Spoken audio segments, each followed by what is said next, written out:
So today's video, I made the topic of today says, let's examine the hypocrites among us. And into brackets, no ritual group, because they don't even know academically, they don't know the meaning of ritual. They don't know it. And yet the same people, when they read the Quran or recite the Quran, they will say, A'udhu billahi minash shaitanir rajim about 1,000 times. This same hypocrites. When they take the Quran, A'udhu billahi minash shaitanir rajim, before they read it, why don't you just read it without saying A'udhu billahi minash shaitanir rajim if it's not a ritual? But they do it. Anyways, the same people, when they are going to eat food, they have to say Bismillahir Rahmanir Rahim, in the name of God. Do they understand the meaning of ritual? I don't think so. No. It's in the Quran. Go and check. But they said if we say rituals are in the Quran, we are going to hell. Akroba too, come later, don't worry. So out of sheer hatred and jealousy they have for us, the reason is God has favored us, and because of the jealousy and the hatred they have for us, they are tagging us what? Semi-Sunni. So they are now, I think they have formed a group for themselves. So they are taking us out of their group as if Islam belongs to them, being a Muslim belongs to them. So now they are taking us out, saying these people are Sunni 2.0. These people are semi-Sunnis. And the latest one says, the mega mind says we are even Christians because we are following the Bible. It says mega mind, who doesn't know the meaning of a ritual. Anyways, so starting for today, I'm going to deal with the hula balus. And when I'm dealing with the hula balus, you know there is some heebie-jeebies as well, because there's some agitation. And the agitation stemmed from envy, hatred. You understand? When somebody envies your position, they will wish they have your position. That's how it works. So people think, oh, babashuaib is Illuminati. babashuaib is this because he's getting the attention all of a sudden. And this enmity and jealousy started after I did a program with Grace and Brooke. I don't understand why this hatred. I didn't favor myself. God gave me the favor. Simple. Anyway, so somebody asked me a question. Says, babashuaib, I've been watching your videos, but I see sometimes you play a video and then you laugh. Like you play somebody's video, then you laugh. So the person said, why do you do that? Any justification from the Quran? And I said, yes, I have everything you see me doing here. babashuaib, when I sit here, everything you see me doing, question me. I have evidence for it. Yes, I have evidence for this. That's why I do it, because I know there's camera on me. People are watching me. As a matter of fact, everything you see me doing on video here, I have justification for it. I'm not a fool. You understand? Okay. So I'm going to prove to you why when I play a foolish person's video or a mushrik's video or the no ritual people video, because they are hypocrites, most of them, not all of them. I respect some of them, yes. The ones who wage war against us, yes, then we have a war. So when I play any foolish person's video, I'm laughing at the person's statements. Yes, it's not haram. It's not forbidden in the Quran. I will tell you why. I will show you evidence from the Quran. I'm laughing at the person's statements. Number one, that person is an antagonist against me. And all because of God. Not because of anything. The hatred is all because of God. Does it? So it is not a personal thing, like babashuaib knows how to play football or how to sing. Maybe sometimes because I'm, I look decent, young man, I look presentable. If I was to be classified as a food, I'll be more like how will I say? How do you call this food? I forgot this food. Jollof rice. Ghana jollof. Nigerians, I'm sorry, but I'll be Ghana jollof. So some people hate me for that. So because I look presentable, and then they say, oh yeah, he's trying to be this. Okay, no problem. Anyways, why do you laugh at the statement when you play videos of people and then you make you laugh at the statement. So let's use an example from the Quran. If you go to Quran chapter 27 verse 19, let's use one of the prophets of God or one of the messengers of God. Chapter 27 verse 19. Let's see what Suleiman did. When one of the Namal said something, this is what happened. Let me put it on the screen at least so people can see it. If you go to Quran chapter 27 verse 19, yeah. Can I maximize the screen again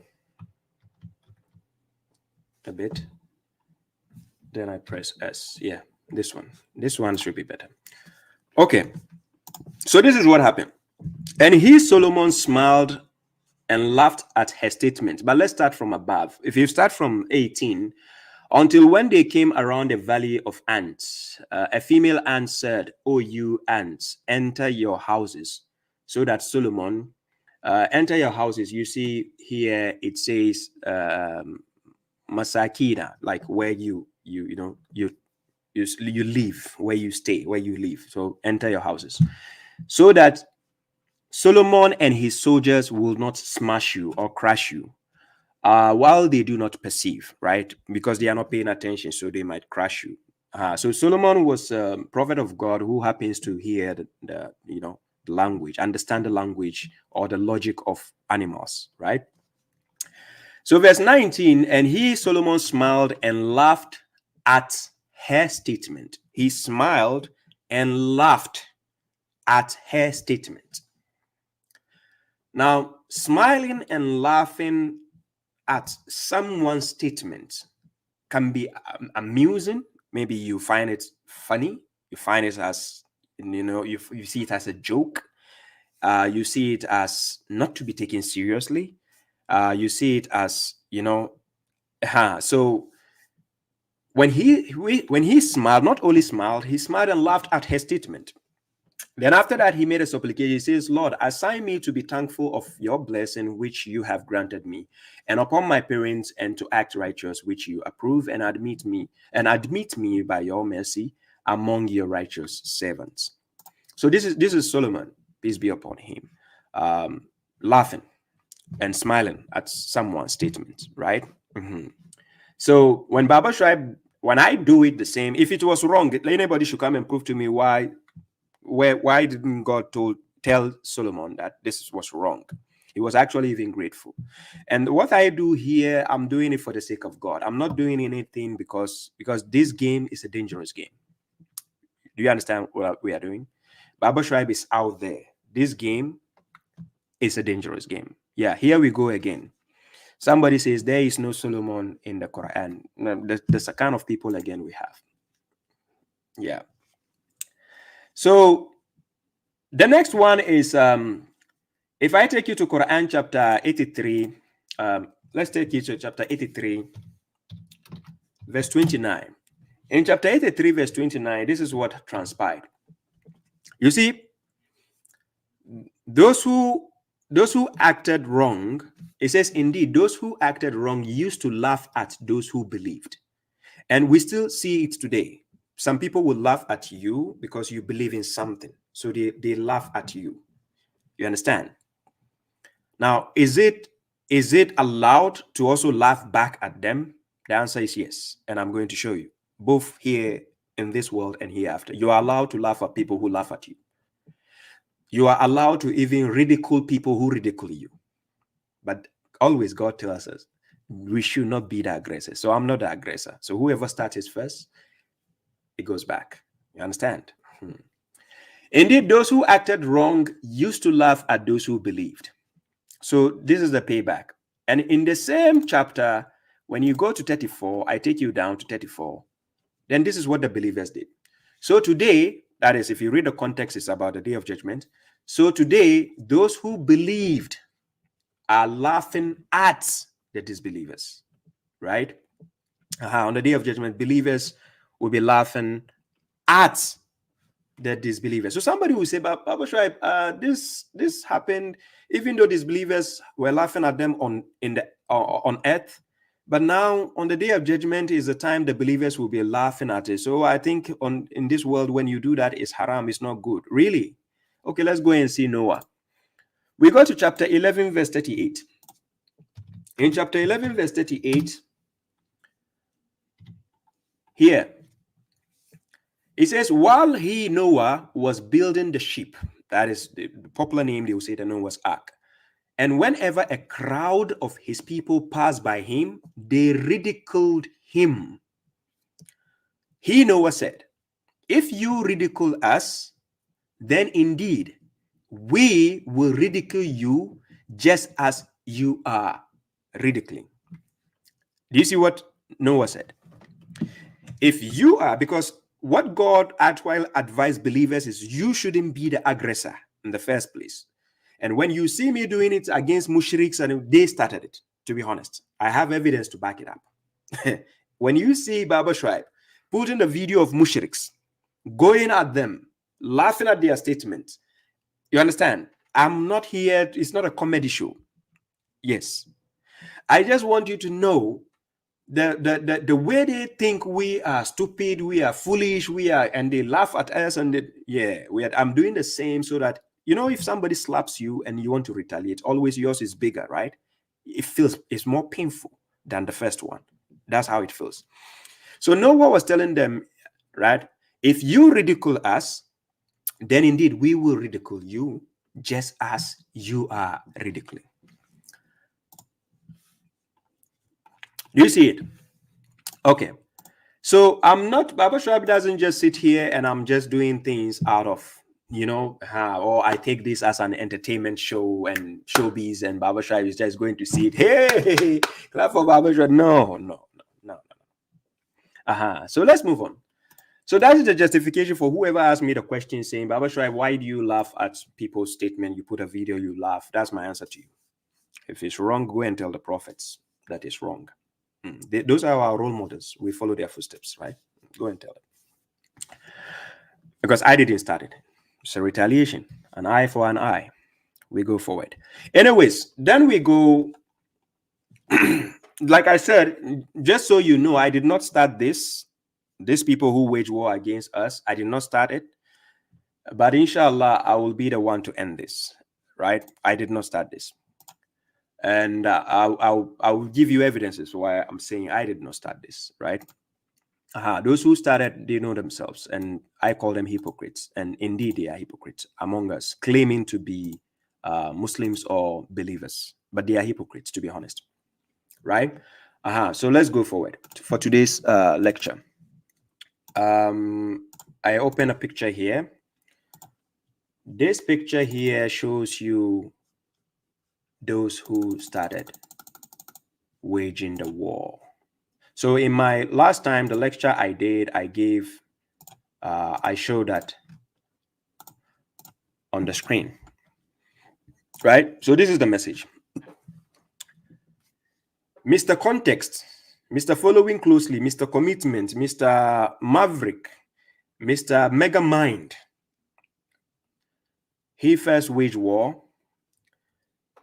And he was telling his friend, Renegade, and he says, you hear this? I'm going to war with these guys. And he said the statement whilst we were streaming live. People were watching, and he said it.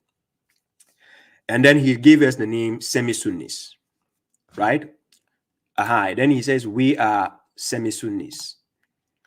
That's the name he gave us. And the guy hated so much that he wished that people would just cancel us. Then he would take the seat with his mega mind head, yes, or mega mind brain, to lead the people astray with his assumption. So I'm going to set him up. It's checkmate for you. So let's go. I did not start it, but I will end it, inshallah. So let's go so that you see that the guy started everything here. So the Hula Balus, I was surprised to see people chiming into this issue. They've refused to realize that there's a hypocrite among us trying to infiltrate groups and cause dissension, to cause disruption, to cause a sect, to create a sect. That was what somebody was actually doing among us. And that person's a devil, a hypocrite. I will expose him today. You see it. And I will tell you, he's ignorant of the Quran entirely.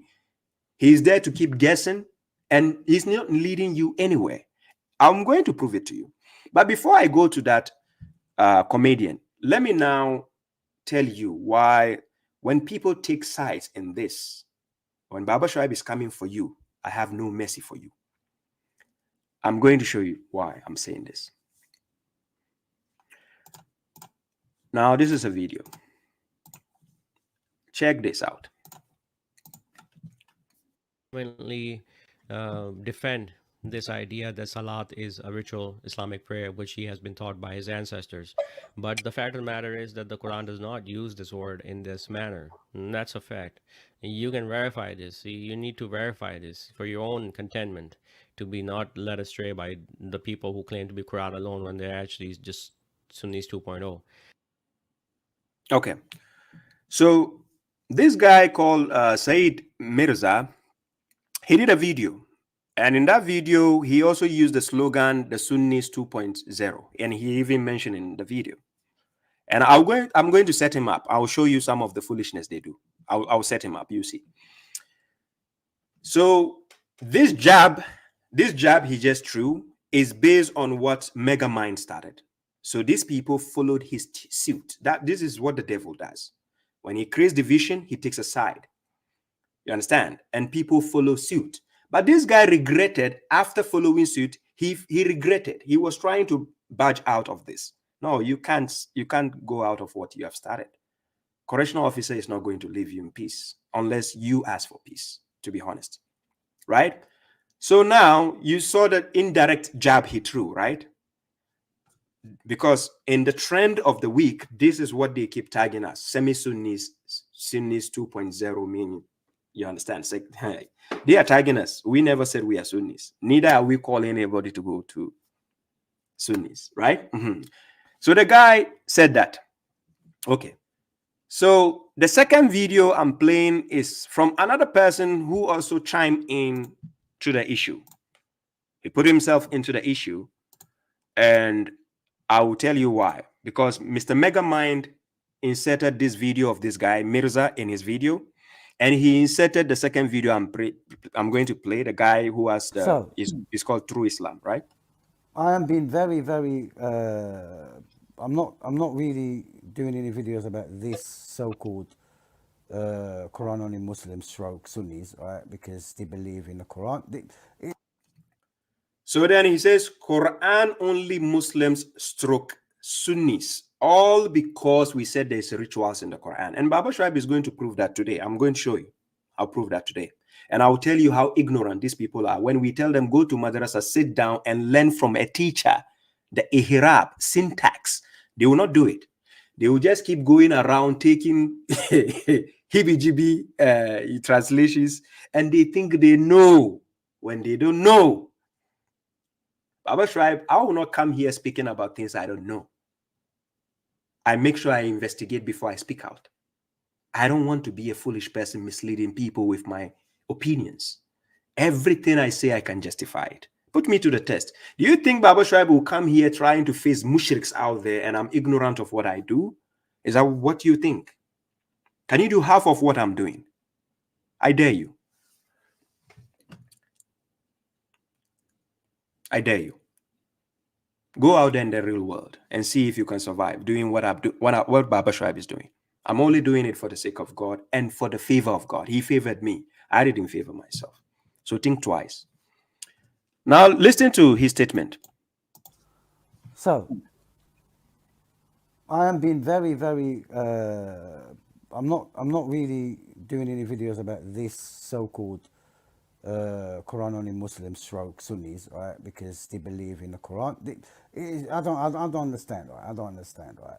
They claim to believe in the Quran only, okay? And then they tell you there is praying in the Quran. They claim to believe in the Quran only, and then they tell you there is prayer in the Quran. So is there no prayer in the Quran? There's no act of supplicating to God, prayer to call on God. Is it not in the Quran? I don't understand those people. Do they just hate the fact that we are calling on God? Calling on God. Hey, babashuaib is going to prove that. With no evidence from the Quran. And he says no evidence. Well, babashuaib has made countless numbers of videos out there. If you are man enough, come out and face me for a dialogue and see. Come. No, but don't send me a madman, please. Please, I need somebody with a sound head. No, I don't need somebody who would come and say MF and BS West. No. I need a sound person. Please, send me a sound person who is willing to answer yes or no questions. As would allow it. Aha. So, please, if you need people to learn from babashuaib, send me a sound-minded person. I don't need a madman, right? Send me a sound-minded person who knows the value of people, who respects people, who will not say, I don't give a damn about what people think, who will say, I'm not a YouTuber, but he's still asking for viewers on YouTube. Well, he doesn't put lotion on his heels. I don't think you need such a role model, right? Anyways, let's go forward. They are not Quran only people, really. They are. You are not. You are not. And so straightforward, you are not Quran only people. You see how they pass on judgment. What religion is called Quran only? What religion is that? Is that a religion? Quran only people. I don't know. Maybe they form a new religion. So they call it Quran alone people. I never saw Prophet Muhammad. I've never seen any evidence where Prophet Muhammad is saying we are Quran alone people. Are you getting my point? Okay. you're acting exactly like the Sunnis do, right? Then they say we are acting exactly like the way Sunnis do. Exactly the same. And you're misguiding people. And then they claim we are misguiding people. Exactly the same. And this is not just English speakers, yeah? I mean, I've been doing this for a long time, and I've seen, I mean, they are really good Arabic, they are almost professors.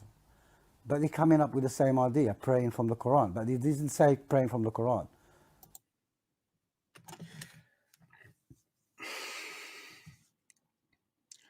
I'm trying to make sense out of his statement, but the sense is not sensing. In that statement he just said, the sense is not sensing.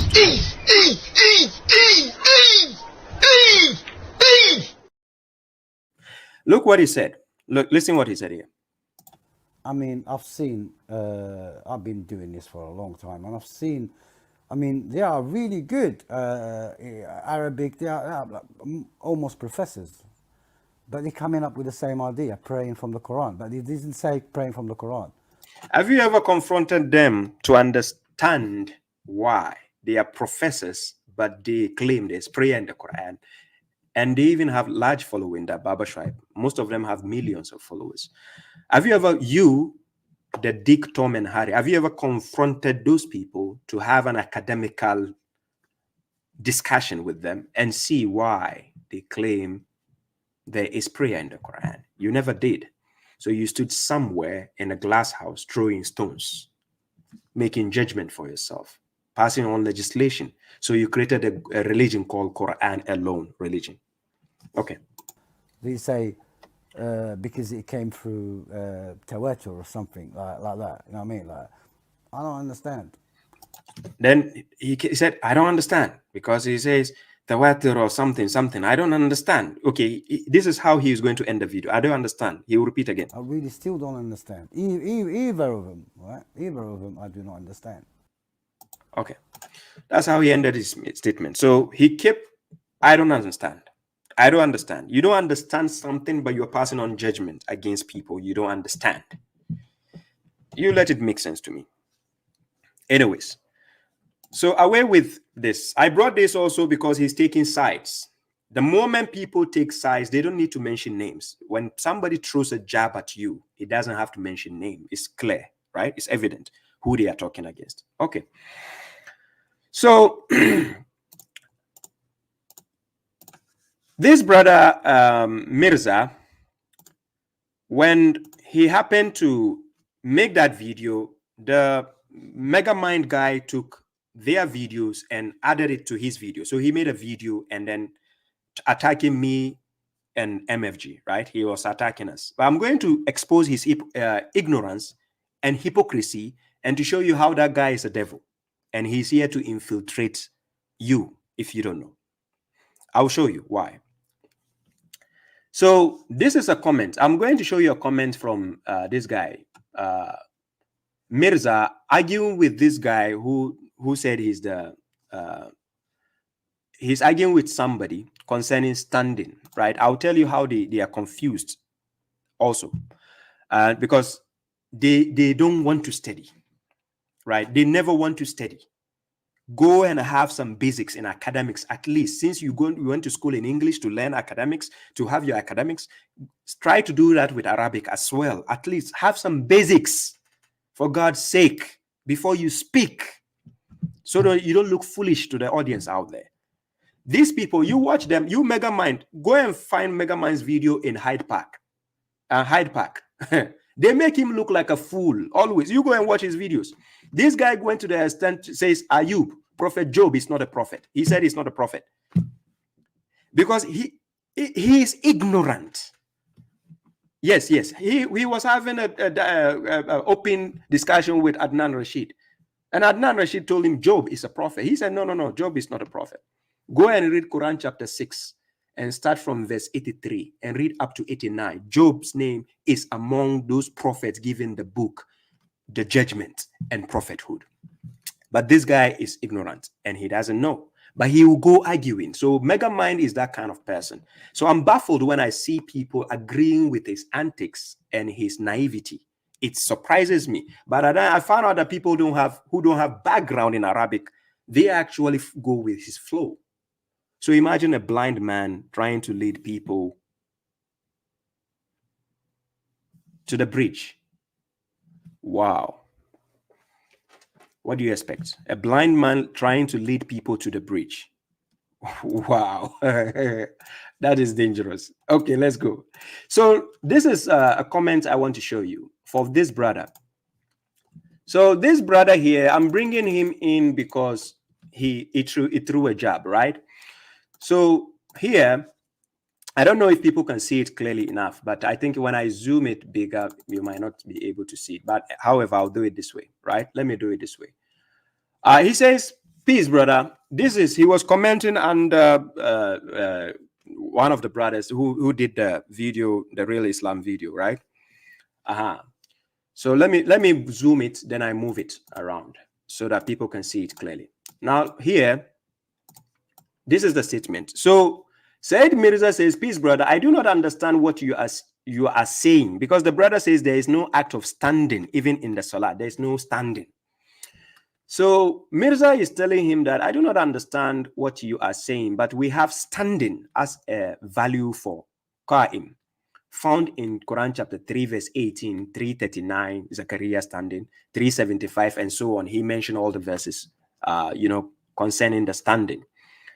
Then he says it is used to mean standing clearly, he said, at chapter 3, verse 191. Then he says, those who remember God standing and sitting and on their sides and reflect upon the creation of the heavens and the earth. Our Lord, thou createst not, and then it goes on and on, right? Then he says, but yes, I agree that this whole business of bowing, prostrating, an Islamic ritual is not found in the Quran. This is what they say out of their ignorance. And I'll show you the ignorance, right? So then this guy replied him. This is a reply. Oh, I don't know. Can I take it? Okay, let me do this. Yeah, this is the reply here. Then he told Mirza, he says, no claim, bro. So why don't they pray on their side? Then he says, he's trying to say, yes, Qurun Allah means remembrance of his existence, not praying. So he's giving his own meaning now. Remembrance of his existence, right? God's existence, as if God is a creation. Not praying, it is not physical at all, and you know it. If you claim something that has a structure, you have to give verses that proves it. That's because the Quran does not support it at all. So he says Quran does not support standing. There is no claim of standing in the Quran. Okay, this is just to show you the confusion of these people. All because none of them actually sit down in the madrasa to actually learn the basics in ihrab, what we call syntax. And I will show you the reason why. So let's leave this and go to the next issue. Now, the next issue comes here. How this guy was trying to go out of it, the Mirza guy was trying to go out of this issue. So after Megamind posted the video, Mirza confronted him, and this is what he told Megamind. So he confronted Megamind by saying this. Let me put it bigger. He confronted Megamind. He says, please remove my video snippet. I'm not interested in being dragged into other people's squabbles, right? So then Megamind went below and then told him, stop it, precious, as if somebody dealing with his girlfriend. He told him, stop it, precious. Well, Said Mirza, you already threw a jab before Megamind added your video, because it's like you gave him a support. So he added you to the thing. Then the other guy, the real Islam, he says the real Islam or true Islam something. He also joined in the thing. And then Megamind took your video and added it to the thing. So what I found out that the teamwork they are doing, this video I'm going to play explains what they are trying to do. When a person doesn't like you, they team up with another person that doesn't like you. And before you know it, there's a whole slew of people that hate you. But here's the thing, those people, they don't even like each other. They're only gathered because of you. See how powerful you are?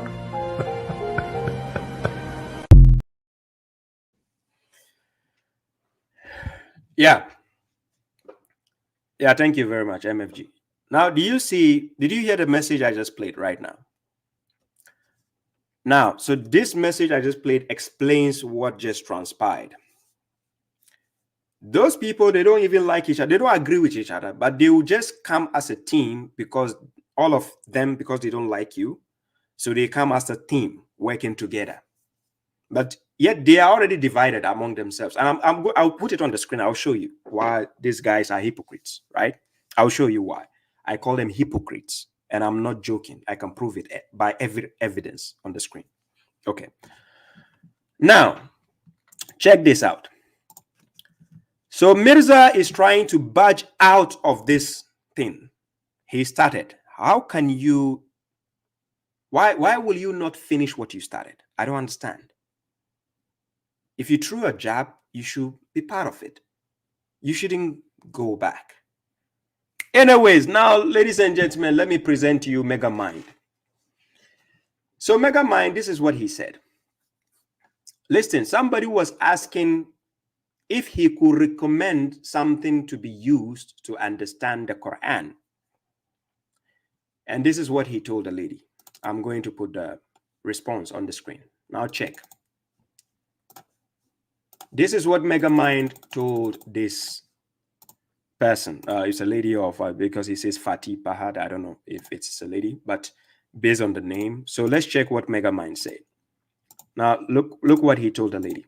And I'm going to show you the hypocrisy of this Megamind guy. So the lady, the person asking, I'm assuming just based on the name, Fatih Pahad, right? I don't know if it's a man or woman behind it. Okay, so he says, do you recommend corpus, Quran, for the meaning of Arabic words? You know, the so-called no ritual group, they are fan of using Quran corpus created by the Sunnis. It sounds familiar, right? Yes, created by the Sunnis. They use it. Yeah, they use it a lot. And they use this Quran corpus, again, created by the Sunnis for them. They use it again. So the lady was asking if that can be used. So Megamind, this is the answer he gave the lady. Let me maximize it. This is the answer he gave the lady here. Then he says, the only thing he wanted to say there, he says, the only thing I can recommend is that you pay. So he's not recommending Quran corpus, right? So he says, the only thing I can recommend is that you pay attention to the immediate context and wider context of any word that seems out of place. Then he says, I don't recommend trusting anyone.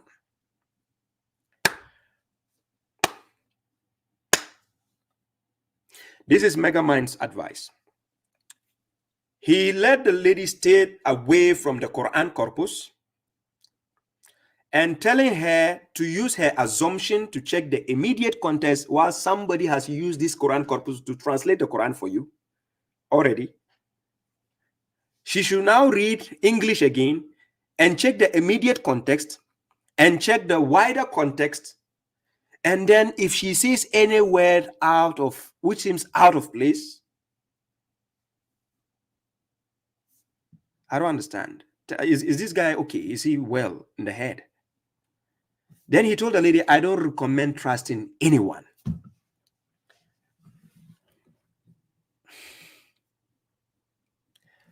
Look, the lady told him, thanks, but I'm going to show you what Megamind does.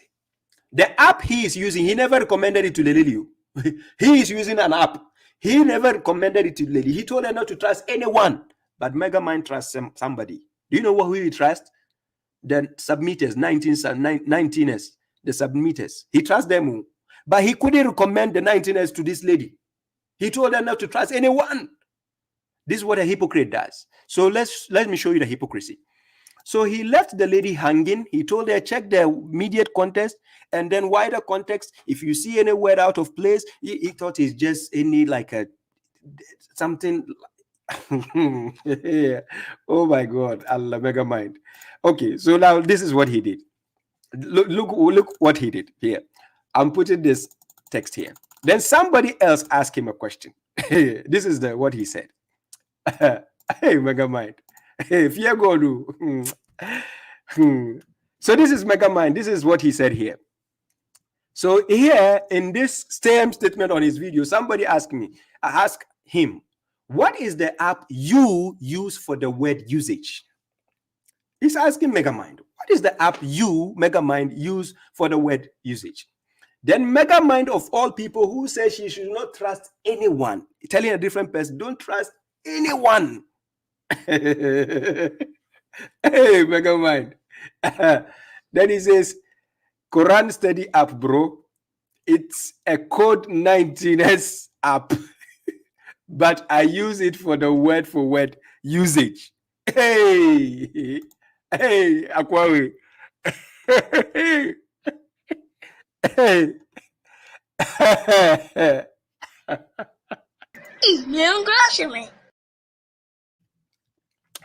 Hey, Megamind. He told the lady not to trust anyone. Not to anyone. But Megamind, we told you at least go to a madrasa. Go enroll yourself even and learn basics in Arabic. And I'm going to show people how naive and ignorant you are in Arabic language. I'm going to show people that. You think translating the Quran is easy, right? Do it, let's see.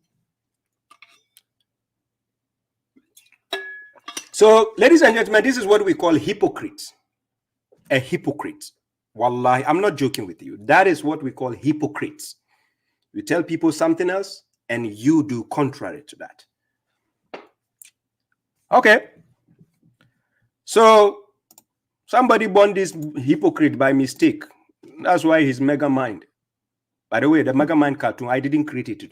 People are thinking I formed it. No, it's already a cartoon character. He happened to look like it. That's it. Because like the mushrik says, I look like 50 Cent when I wear my cap like this. So if 50 Cent was a cartoon character, I would have taken that name also. So it's not an insult. Anyways, let's go to the next point.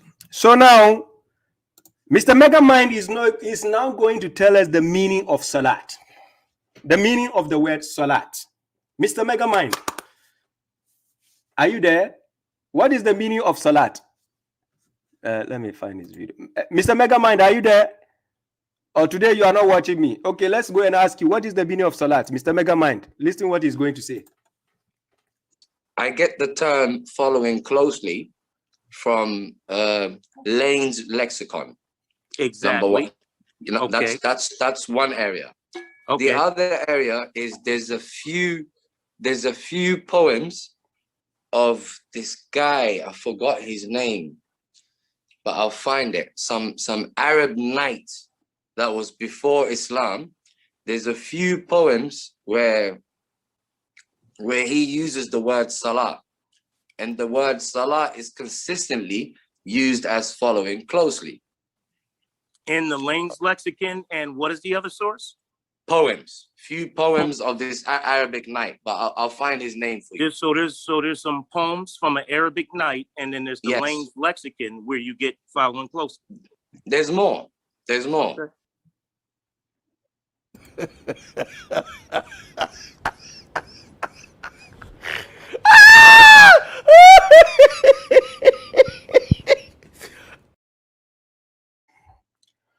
So here, let me see. I'm not. I didn't. My WhatsApp is. Let me check. My WhatsApp is not on. Okay.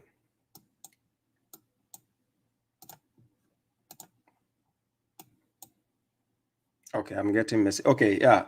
Okay, Muslim, I see your message here. Okay. So this is Mega Mind. He said salah means following closely. Ladies, listen carefully. And he's telling you where he got following closely from. From what? A poem. The book of poems. He got following closely. Listen First and foremost, I get the term following closely from Lane's lexicon. He got the term following closely from Lane's lexicon. Exactly. Number one. You know, that's one area. That is one area. Okay. The other area is there's a few poems of this guy. I forgot his name, but I'll find it. Some Arab knight. Some Arab knight. That was before Islam. Then he says before Islam. This guy is a bozo.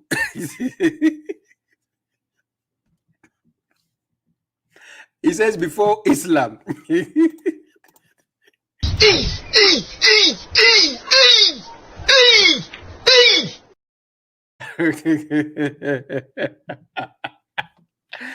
Yeah, Muslim. So he's using poem to translate the Quran.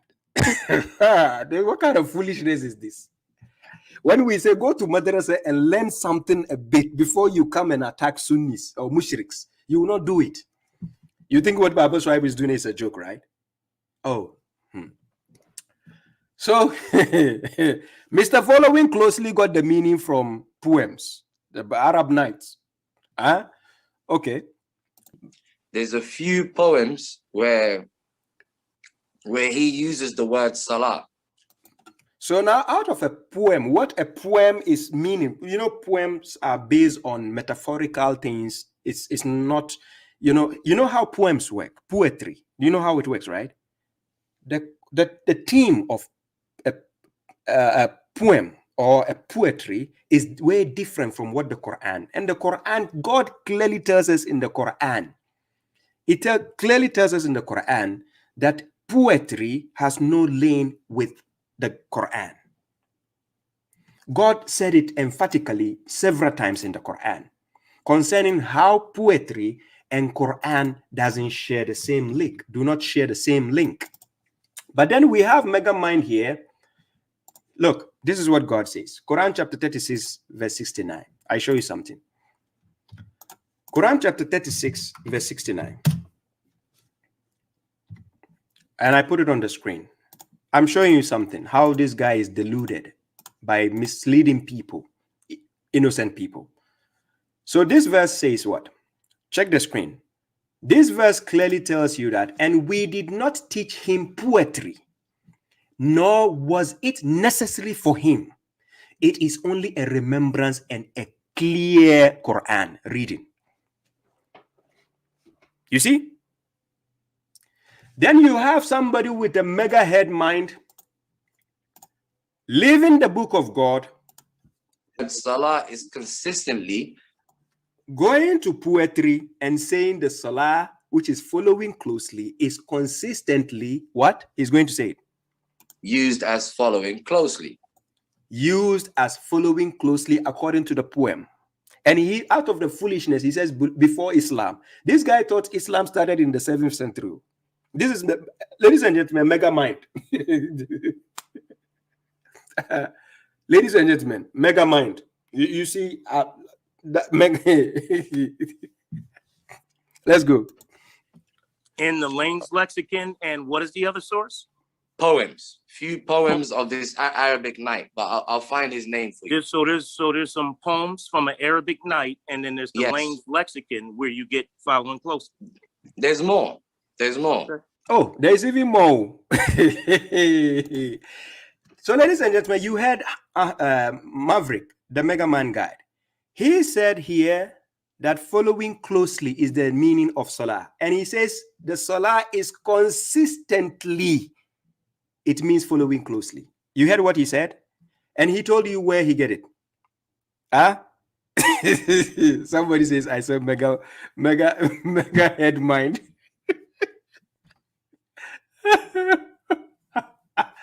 And he got it from an Arabic night. Yes, that is the point. Arabic night. So, ladies and gentlemen, we just watched Mega Mind. He said it means following closely, right? Do you agree with me? He said following closely, right? Right. Let's go and ask Mega Mind again. What is the meaning of salat? Hey, Mega Mind. Oh, you regret this. To be honest, you regret this. Let's go.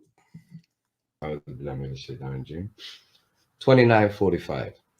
Let's start with that one. We have recite what is. Let me take it. Yeah, recite what is revealed to you of the scripture and observe the salah.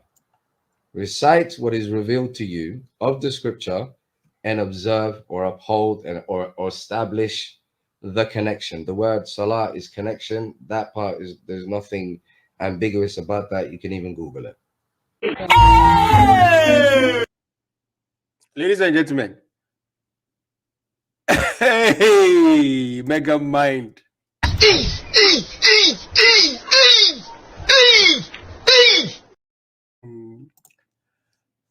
Did you hear what Mega Mind said? After saying following closely, consistently following closely. Now, Mega Mind, he's saying salah means connection. And he says there is no ambiguity in this. Check his reaction when he was saying there's no ambiguity. Listen to him. Let's start with 29:45. Let's start with that one. We have recite what is. Let me take the recite what is revealed to you of the scripture and observe the salah. Recite what is revealed to you of the scripture and observe or uphold and or establish the connection. The word salah is connection. That you get it? Did you get it? No, ladies and gentlemen, did you get it? You get it? If you don't get it, forget about it. You get it?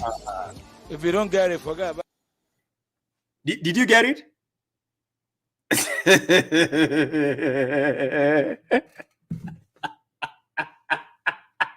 Mega Mind. Hey, Mega Mind. Mega. Hey, where is the factory reset?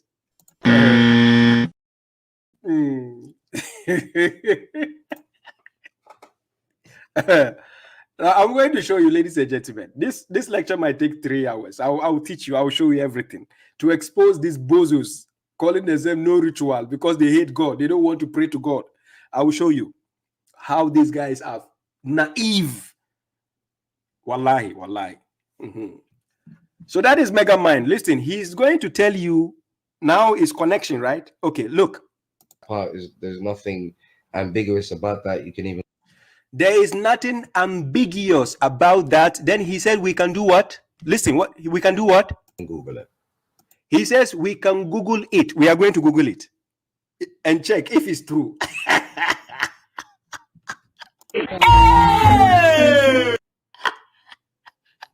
We are going to Google it. He said we should Google it. So ladies and gentlemen, let's Google it and show him something. You don't know the correctional officer. I'll mess you up. Wallahi. Let's go. We are going to Google it too. Let me share the screen, ladies and gentlemen. Let's Google. He said we should Google it.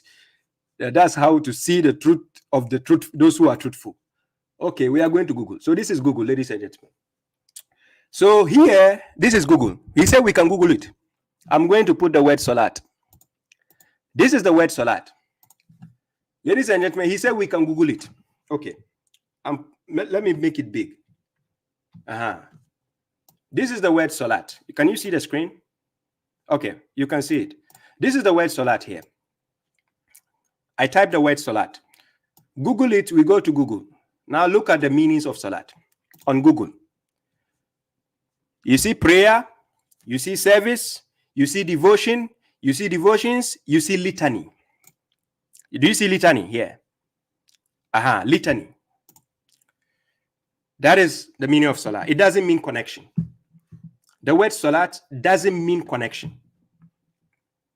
I'll give you the breakdown. Relax. He said we should Google it, right? Okay. So I Googled it. According to Megamind, Google it. We Googled it. We are on Google. Google Translate. Share Google. Share Google. This is what Google says. Litany, devotion, prayer. Share Google. Okay. Or you want us to leave Google out? Because you just lied to us. So from following closely to connection and Google it. Hey, shout out to my brother. Thank you very much. Alpha Music Empire. I appreciate that. Thank you. God bless you. God bless you for this. Yeah. So from connection to what? Following closely to commitment to duty. As a matter of fact, I'm coming back to this guy, Maverick. I will expose him. I'm not done. I'm going to show you the root word of salat and the root word of what? Connection. That is what? Silat. So the masdar is silat, whilst the root word is wasal. Wa-sa-la. And then the root word of salat is sa-la-wa. They are not the same words. They are different. I'm serious. They are different. They don't mean the same thing. But when somebody has not learned Ihirab, he can never know this. And that is Megamind. And that's why he's scared to answer my yes or no questions. Because correctional officer will mess you up. Wallahi. Okay, I'm going to show you. But let's go to Mirza again. Mirza, I've not left you. Let's go back to Mirza. Mirza, I'm coming to you. You said something that is triggering my mind. I'm trying to understand what you said, Mirza, because I cannot leave you out of this fight. You are part of it. So, Mirza, I'm coming to you now. Please explain what you said here. Where is he? Mirza. The word salat in the Quran is just a general duty, and you can derive the meaning of this word in the context. See, this is the whole idea. And I'll show you instances in the Quran where this is precisely what's happening, that the word salat is just meaning duty. Ladies and gentlemen, did you hear what he said? This is Sayyid Mirza. He said it means duty. What did Megamind tell us? Megamind started from following closely, and he ended on connection. And salat doesn't mean connection. I'm going to teach you that. I'll show you. Don't relax. Tranquilo. babashuaib will show you. Don't worry. Salat never means connection. Salat of the Quran never means following closely. They told you where they get the following closely. I have a lecture on it. Go to my Salat series playlist. The following closely comes from the poems. Yes, it never means following closely in the Quran. But what is this foolish people doing? Inserting new meanings into the Quran. And now here we have Sayyid Mirza saying duty. It means duty. This is Sam Gerans. Sam Gerans says it means duty. And in the whole in an Arabic lugha, the syntax of the Arabic, you will never find where it says salat means duty. But this is how they concocted their own meaning.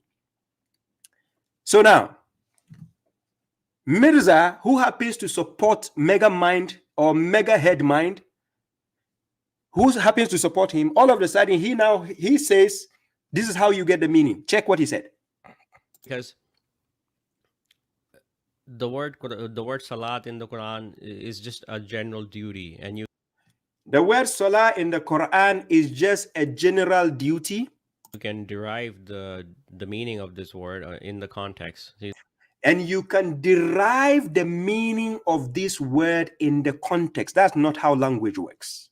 I'm sorry, Mirza. That's not how language works. That's why we have kamus, we have vocabularies. You have to understand vocabulary first before you know what it means, before you go and put it in a sentence. That's why they have rules for every language. But bozos like you and so Maverick, who is Megamind, doesn't agree there are rules for every language. So I'm going to expose you guys. This is the whole idea. And I'll show you instances in the Quran where this is precisely what's happening, that the word salat is just meaning duty. Then he says he will show you precisely that salat precisely means duty in the Quran. That's what he said. And this kind of people can never go out there and face the mushriks in a dialogue. This kind of people, they can't go out and make and have intellectual dialogues. These people will be set up like scapegoat, like fools out there. To be honest, if you want to know how they set up Maverick, Megamind as a fool, go and watch Hyde Park. The guy is a waste of time.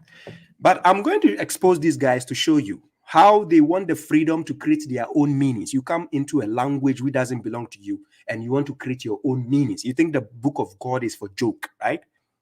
Okay. So that is Mirza for you. Salat means duty. According to who? Where? Where's the evidence? He says you derive it from the context. I told you, these guys can just say fried rice and chicken. They can say chicken leg. They can say a word means chicken leg. And yes, that's the meaning. According to them, they can't prove where it comes from. Thank you. So Mirza out of the race. Now let's go back to this bozo, who's from following closely, and then he said connection, and sometimes he even say commitment. And the word salat never means commitment. We are coming to you. But then this is a video this guy was making against us. This is what he did. So here, he did a video before I explained to you the meaning of salat. This guy took a video and he said this. Let me put this. Sorry, I put the video here. This is what Megamind said. Also, here's the other thing before I forget. He's also translating the word salah as prayer. And as you all know, salah as prayer is ma'na wa shar'i, meaning that it's a meaning given to the word by the Sunni tradition. It's literally exclusive to the Sunni and Shia tradition, has nothing to do with the language outside of said tradition. Even they will tell you there's a ma'na wal lugha, ma'na wal shar'i. No one argues that ma'na wal lugha of the word salah has anything to do with prayer. And yet these individuals refer to themselves as Quran alone. You riddle me that. This guy's voice can make you sleep. When I first heard it, I thought it was a frog speaking. He has a boring voice. Seriously. When he was speaking, it's boring. I'm serious. You should be drinking some banana juice. Okay, are you listening? Megamind. Get some banana juice and drink. So you see how he keep waffling, wobbling, like saying things taking it out of space, here, there. Right? He doesn't know how to refute arguments. No. Because he's not intellectually smart. No, he's not. But people who are not educated enough when it comes to understanding Ihrab, they think this guy is smart. I'm serious. When I see people say Megamind is smart, I'm like, oh. Okay, ladies and gentlemen. He said the word salat never means prayer. Let's go. Before I gave you the Ihrab, the rules of the language, how to break things down and understand the difference between wasal and then salah, I'm going to show you something. So now let's go. Here. Now, first of all, I took you to google.com. Google Translate. You saw the word salat. What did it mean? It means prayer. It means devotion. It means worship. It means litany, right? Okay. Now I'm going to take you about 3 popular dictionaries. Popular dictionaries. We deal with both the classical Arabic and the modern standard. We are going to check the meaning of the word salat. First of all, I'm sharing the screen here. Let me go here. I'm going to show you the meaning of the word salat. So this is Arabic.fi. For people who can see my screen, let me see if you can see my screen. For those on Facebook and YouTube, if you can see my screen, yes. Okay. Arabic.fi. The word salat comes from the word salah wa. Here. This is salah. This is the root word. We say root word. That's where it emanated from. Now, what you need to understand in Arabic, there is something they call fi'il naqis. Fi'il naqis.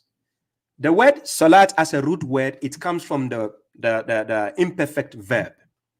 So it is a fi'il naqis, meaning if it has a vowel, either at the beginning or at the end, that vowel, when you are inflecting the verb, it can be taken out and changed to different forms, right? It can be taken out.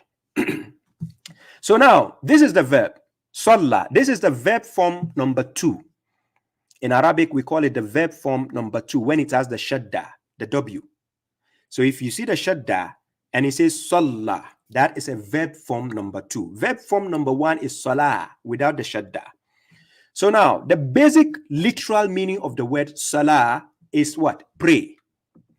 When it becomes a masdar, which what we call in English verbal noun, right? Verbal noun. When it becomes a verbal noun, this is what happens when it becomes a verbal noun. I don't know. Can I share it to you on the screen here?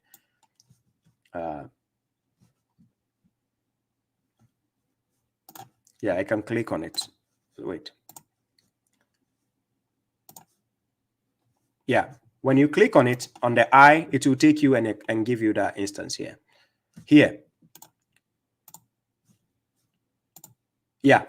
You see, it is a verbal noun. So I take you up here. When it becomes a verbal noun, a masdar, it becomes salata with the taw marbut. So this is a noun. So this is prayer. The literal meaning of the word salah or salat is pray and prayer. But I will take you to the more extended meanings of that word. But hypothetically, based on what this hypocrite is telling us, that the salah means connection, it doesn't say the same roots with this word. I take you back. Do you see this word? Wasala. Wa sa la. This one. This word, this is connection. You see the word? That is a root word of the word silat. Not salat, silat. And I'll give you the instances so that you understand. The silat is the masdar, is the verbal noun of the word wasala. So this wasal is a root word for the word silat. And I'm going to explain that to you. But now let's take this wasal. So let me go and click on the word, on the basic word wasal. Where is it? Wasala. Here.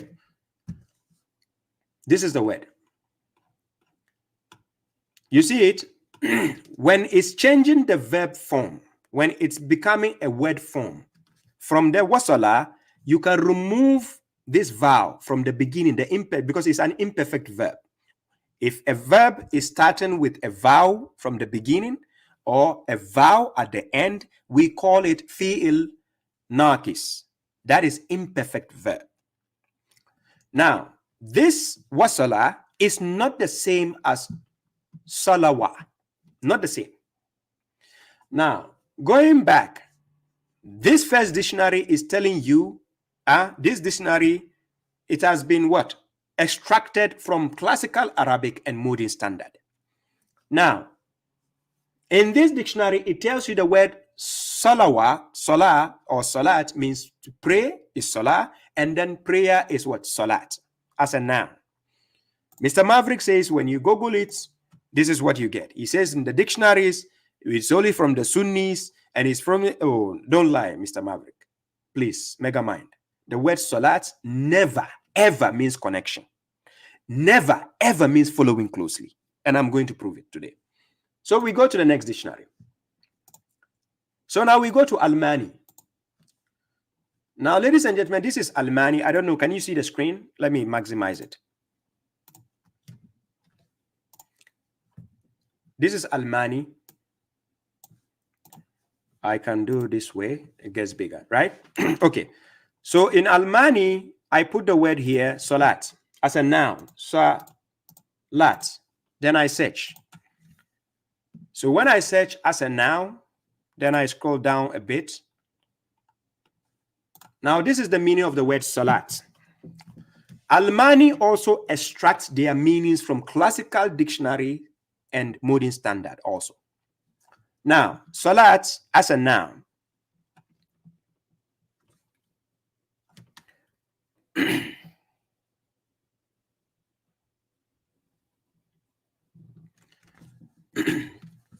Let me see here. No, this is okay. People can see. It's okay. This is salat. Now, this salat here, you can see the meaning, asking for help from God. Long prayer in the Christian church can also mean salat. Solemn prayers consisting of litany of the saints chanted on the 3 days before Ascension Day can also mean salat. Prayer, beseeching, invocation, litany, plea means salat. Then the downside is what comes from the hadith. Here, salat, blessing. You see? Here, salat, blessing. But then let's go to the broader meaning of salat. If you go down on the page, you see here, if you go down, it says salat, praying, orison, complying. We go, then it goes prayer, salat. You see it? Salat. If you go further, salat, the prayer.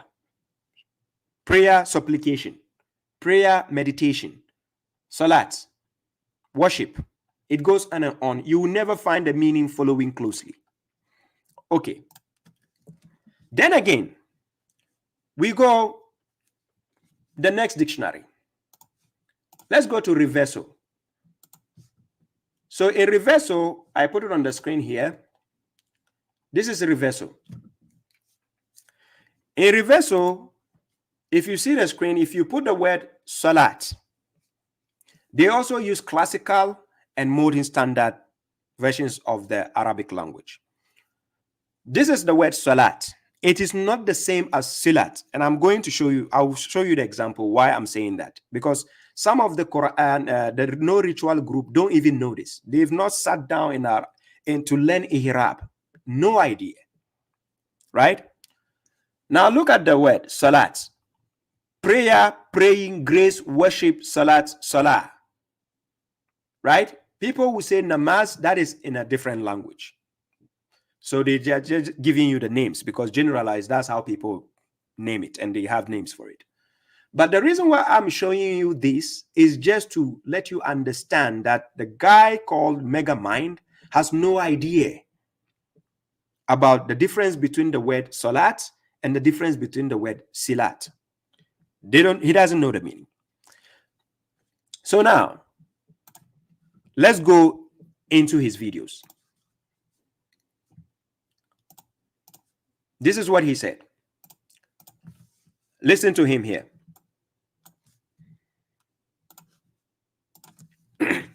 As far as I'm concerned, words have definitions. You cannot apply whatever you want to words. 2 hours later. God have mercy upon us. I repeat what he said. What I do is, as far as I'm concerned, words have definitions. You cannot apply whatever you want to words. 2 hours later. God have mercy upon us. He says, as far as I'm concerned, words have meanings, and you cannot apply whatever you want to words. As long as he is concerned, words have meanings, and you cannot apply whatever you want to words. But what do you see them doing? Now, what do you see this hypocrite doing? What do you see him doing? Exactly what he did with following closely, exactly what he did again. Yeah. Hold and or establish the connection. The word salah is connection. That part is, there's nothing ambiguous about that. You can even Google it. You see, when a blind man is trying to give you directions to the bridge, be careful. He just assigned a meaning connection to the word salat. Connection, it's from silat, wasal, not salat. And I'm going to break the instances. But before that, let's play this other video from him. Now, this is what he said here. He was making an allegation against us, and this is what he said. Ring a bell, this tactic of using verses out of context. Doesn't it ring a bell? Like, wasn't there a certain group of people who were infamous for doing exactly that? What's also interesting is that God tells us precisely that that's precisely what people do. That's what fabricators do in the Quran. He's already informed us of that. And then he does the ritual. يحرفون الكلمة عن مواضعه. They take words out of its context. Is that not exactly what he just did? He said, babashuaib and MFG, we are taking words out of context. But is that not exactly what he just did? And I'm going to show you what he just did. Listen to what he said. Doesn't it ring a bell, this tactic of using verses out of context? Doesn't it ring a bell? Like, wasn't there a certain group of people who were infamous for doing exactly that? What's also interesting is that God tells us precisely that that's precisely what people do. That's what fabricators do in the Quran. He's already informed us of that. أعوذ بالله من الشيطان الرجيم بسم الله الرحمن الرحيم يحرفون الكلمة عن مواضعه. No verse in the Quran starts like that. And I'm going to show you how hypocritical this person is. No verse in the Quran starts as he said. So let's go and check the verse.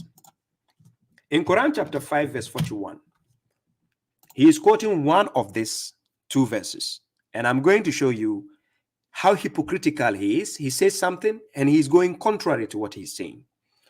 Now look at what this hypocrite did. Look here. I'm taking you to the Quran chapter 5 verse 41. This is the verse. Here, you see the verse on the screen. And I'm going to show you what exactly he did. This is where the verse starts.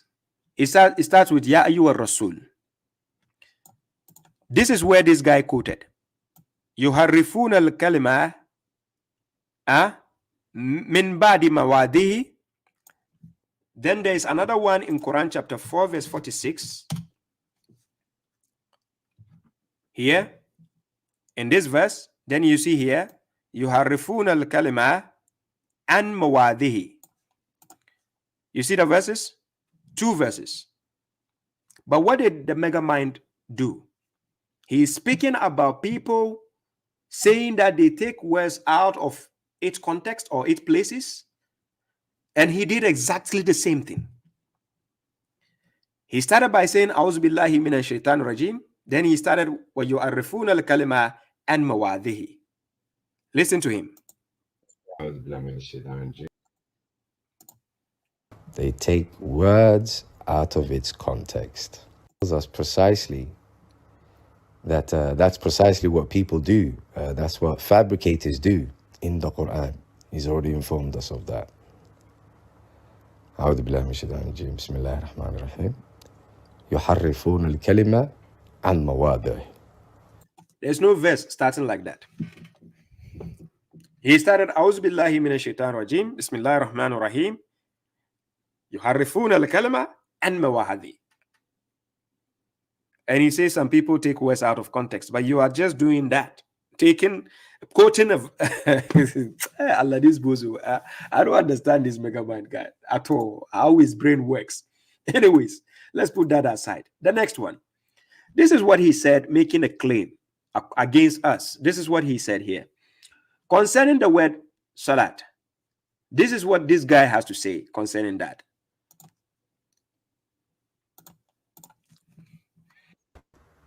Going further than that, another thing they never seem to realize is that even if you try and copy the messenger, the salah the messenger did was only conveying the message to the masses. Where does it say in the Quran that the salah the messenger did, he was only conveying the message to the masses? Remember, the salat was for the mu'mins, the believers, not to the masses. Salat in the Quran, salat is not for everybody. Salat is for believers. You said he was conveying the message in the salah for the masses.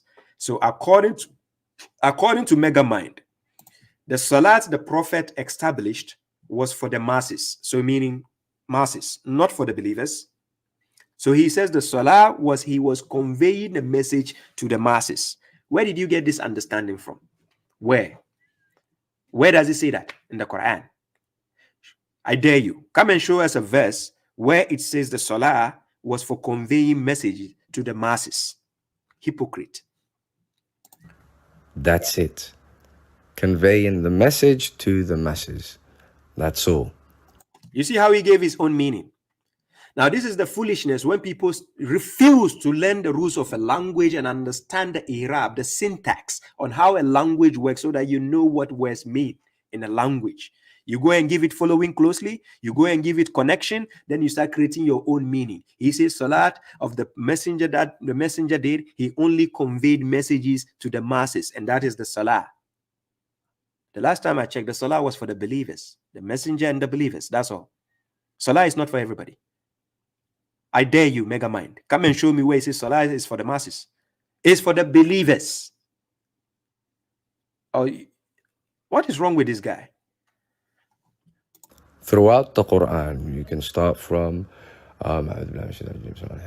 أتل ما أوحي إليك من الكتاب وأقم الصلاة إن الصلاة تنهى عن الفحشاء والمنكر ولذكر الله أكبر until the end of the ayah. Recite what we have revealed to you of the book, of the prescription, and observe the connection. Indeed. Again, he lied. He says, and observe the connection. If you ask him, Ahmed, what does connection mean? I don't know if it is electricity connection or what connection. What kind of connection? Megamind. Connection of what? Connection what? Because the word salah doesn't mean connection. Where did you get that meaning for? I dare you, come for a dialogue on that and prove to me where salat, the word salat, we will start from the root word. Then you show me where salat means connection. Bozo like you.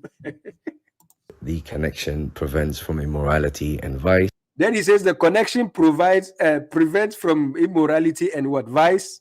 And the remembrance of God is greater until the end of the verse. So in this verse, where does it mean to convey the message to the people? So let's go and check the verse he quoted. Let's go and check. Quran chapter 29 verse 45. We are going to check the verse. Does it say he should convey message to the people? We are going to see. Then I will expose this hypocrite for you guys to see how hypocritical these people are on the backside. This is the verse. Quran chapter 29 verse 45. Recite what has been inspired to you of the book and establish the litany. Indeed, the litany restrains your obscenity and abomination. But the remembrance of God is greater, because the main essence of salat is remembrance of God. According to Quran chapter 20 verse 14, Quran chapter 62 verse 9, when God told Musa alayhi salam, Innani ana Allah la ilaha illa ana fa'abudni wa aqimi salat li zikri. You establish salat for the remembrance of God. Chapter 62 verse 9, Ya ayyuhallazina amanu iza nudiya lis salat min yawmil jum'ati fas'aw ila zikrillahi. Then he says wazarul bay'ah. So you go to the remembrance of God. You understand? So salat is established for the remembrance of God. But this guy is saying that the salat is for conveying message to the masses. Hey, mega mind. Hey, this guy. Hey, mega mind. Salat is for conveying message to the masses. Hey, mega mind. Okay, that is the verse on the screen. We are going to check where it says to convey message to the masses. In that verse you quoted, mega man, you know Toli Papa. Hey, Toli Master. Toli. Hey. Hey, Toli. Mr. Connection. You do connection. You like doing connection, this guy.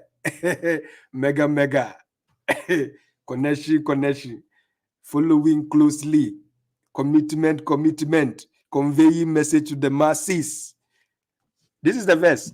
Recite what has been inspired to you of the book and establish the salat. Then God told him, because remember the akimi here is for him alone to establish the prayer, the litany. It is not in a plural form. The word akimi is used. When akimi is used for a second person pronoun, one person, it means you. God was talking to him at that time. Just like Zechariah stood in his mihrab and he was praying alone. Quran chapter 3 verse 38 to 39. Zechariah was actually supplicating to God, praying to God in his sanctum.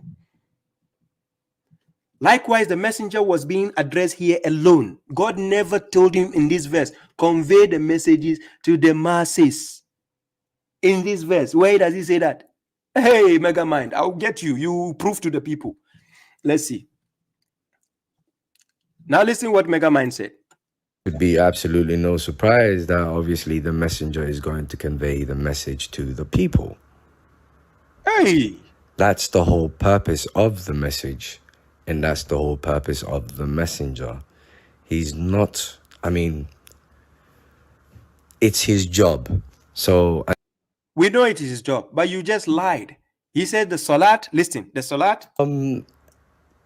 Going further than that, another thing they never seem to realize is that even if you try and copy the messenger, the salah the messenger did was only conveying the message to the masses. That's a lie, bro. You are a liar, oh, liar, oh, liar. Do me a favor, please. Get out of here. Get out of here, man. Shit, I'm saying. Salat is established for the remembrance of God. It is a ritualistic act. Zechariah did it alone in his mihrab. He wasn't conveying message to the masses. Hey, Mavriki. I will explain chapter 33, verse 43. Don't worry, I'll come to that. We start from one point, we go to other. We are dealing with the catfish. Let's finish with the catfish. We will go. Are you getting the point? Now you said it's conveying the message. I dare you. Any of you know ritual salat, come and prove to me where it says the salat, where God was telling the messenger or the prophet to convey the message to the masses in the salat. It doesn't exist in the Quran, because you are drifted away from the meaning of the word salat. You create your own meanings. We have people saying it's duty. We have people saying it's connection. We have people saying it's following closely. Because you hate the notion of prayer. If you hate the Sunnis, we don't care. But don't see the fact in the Quran and you deny it because you want your own desires. What? So this guy lied again here. He says the salat is only for conveying the message to the masses. You are a liar. There's nowhere he says, and even that verse, chapter 29, verse 45, nowhere he says convey message to the masses. My brother, don't lie. Don't lie. You are a liar. So let's go to the next video. Let's expose these people, hula balus, with their hula balus. So the next one, he's going to tell us how many times salat is mentioned in the Quran. We should all be messengers, and we should all go and convey the message to the public 3 times a day. This has absolutely nothing to do with you. Hence, so he created his own meaning, and then he says salat means to convey the message to the masses 3 times a day. That's how Maverick came with the meaning. Because God gave the messenger the times for the salat, the dawn salat, there is evening salat, and there is the night time also. So, Mr. Maverick, so you are saying it is for conveying message to the masses. So then the messenger is going to convey the message at dawn time to the masses, and at evening time to the masses, and night time to the masses, when he was supposed to be with his wife and at home. Hey, Mr. Mavericky. Mavericky. Let's go. why he was addressed exclusively. It's not a plural command. But again, like I said, fact of the matter remains, even if you want to attach yourself to the word salah, the only thing you will find in the Quran is the conveying of the message, which the messenger did, and the committing to the message, which the people did. That's the only 2 types of salah that you will find in the Quran. Is that so? He says you only find 2 types of salat in the Quran. One is conveying the message, and the other one is the people committing to the message. That's 2 types of salat. So now, one is conveying the message, and the other is committed to the message. He says that's the only 2 types of salah you find in the Quran. He's a liar. I'm going to show you. This guy is a liar. To be honest, if you take this guy seriously, you are joking. Now, first of all, Quran chapter 8, verse 35. We saw that the salat of the disbelievers. This is their salat. I'm going to show you that this guy is a liar, big time. He doesn't even study the Quran, just goes with his whims and desires. Now check this verse. Quran chapter 8, verse 35. The disbelievers also have their salat. And their salat at the house was only singing and clapping. So taste the punishment for what you have been disbelieving. So even disbelievers have their own version of salat. Disbelievers, here. They have their own version. And Mr. Maverick is telling us what? He says there are only 2 types of salat in the Quran. One is conveying the message, and then the other one is what? Committing to the message. Only 2 types. Listen to the English he used. I'm not lying to him, against him. Look, listen what he said. Committing to the message, which the people did. That's the only 2 types of salah that you will find in the Quran. Okay. That's the only 2 types of salat you will find in the Quran. I'm not saying it. He said it. That's the only 2 types of salah you will find in the Quran. So now we showed him the salat of the disbelievers. Theirs is singing and clapping. Now we are going to the other one, which is the salat of the birds. Quran chapter 24, verse 41. So I guess salat means connection. So that since it means connection and following closely, the disbelievers were following closely and connecting. Then the next one is this one. Let me put it on the screen. The next one is this. Quran chapter 24, verse 41. Do you not see that God is the one to whom those in the heavens and the earth glorify, as well as the birds in rows? Each already knows its what? Litany, its liturgy, and its glorification. And God is aware of what they do. So there is even the salat of birds. Birds also have their salat. Birds also have their salat. You understand?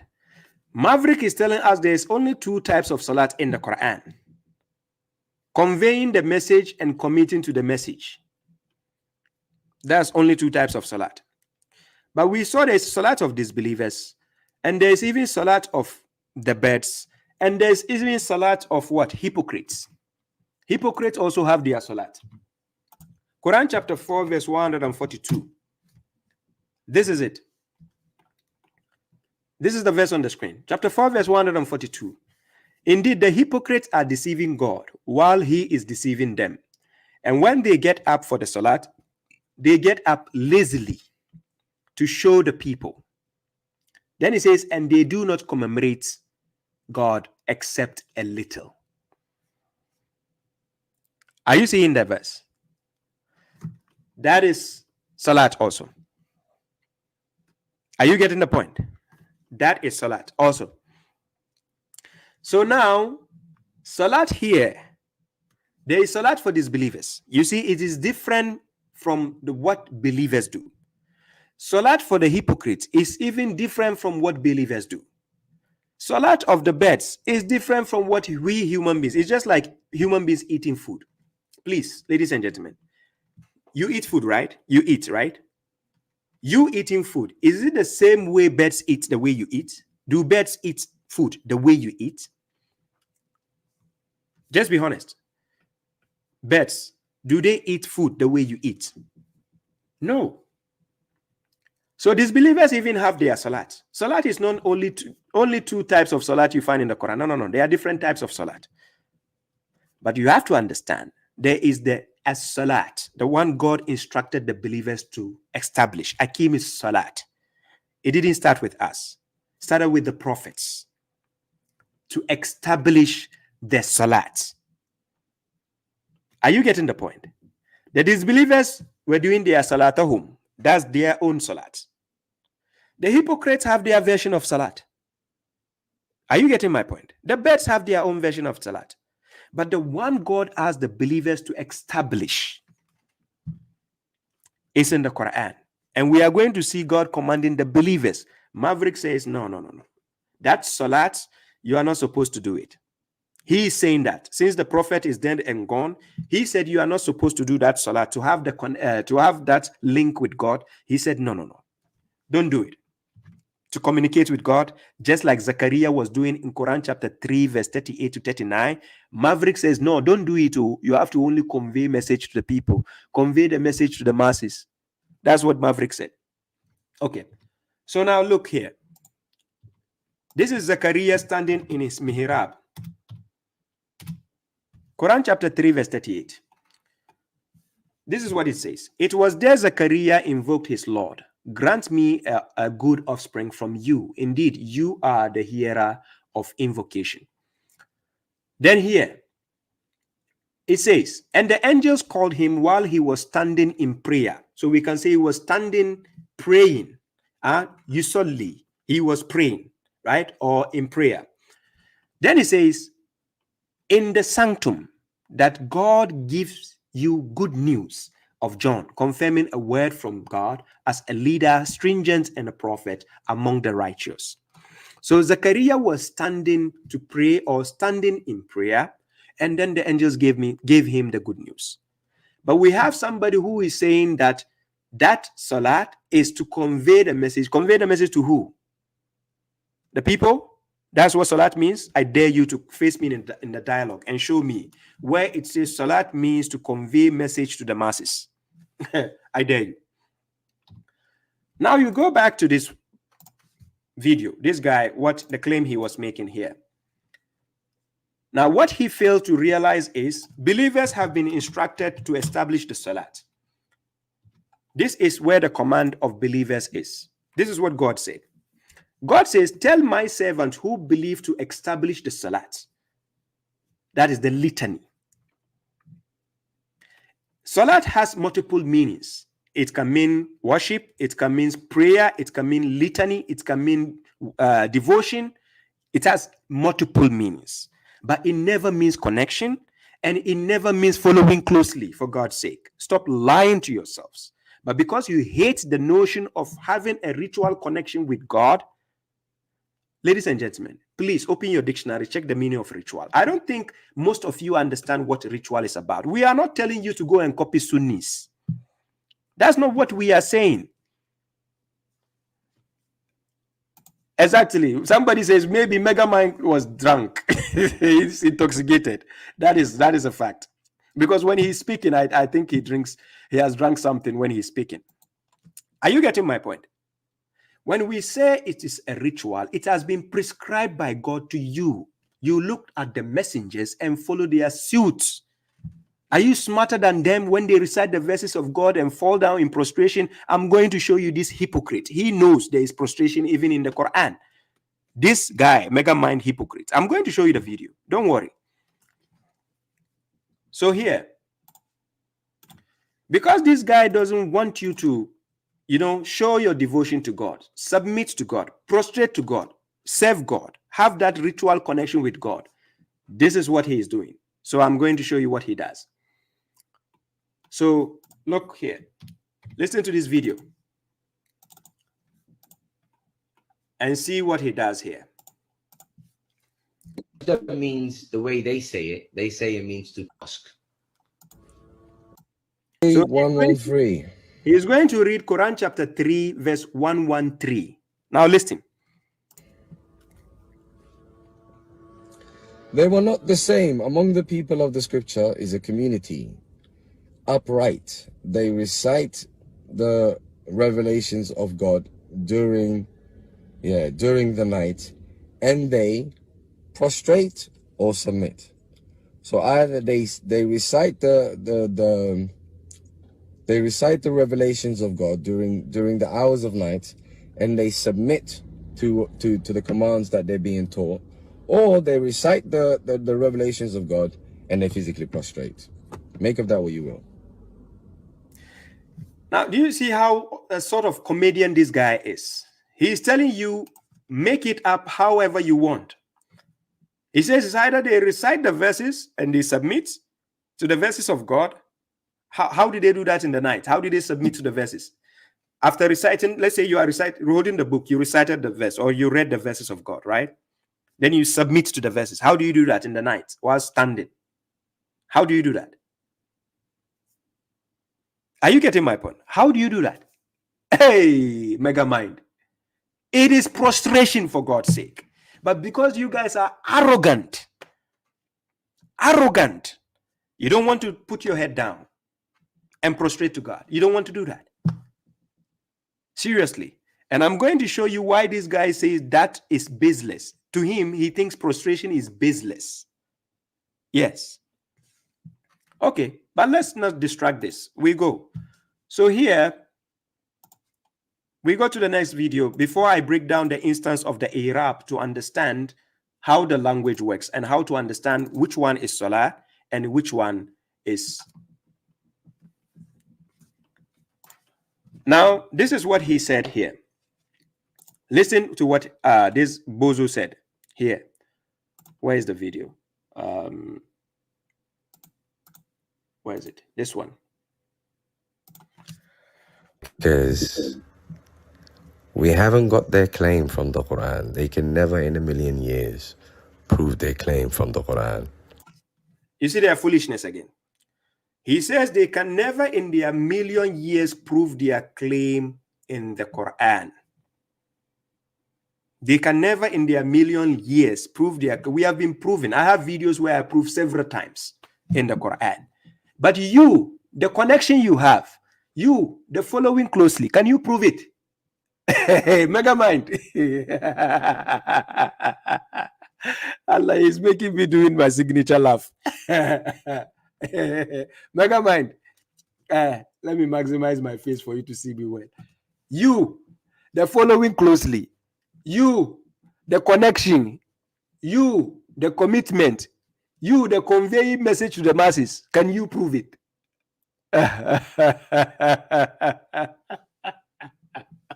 What a bozo.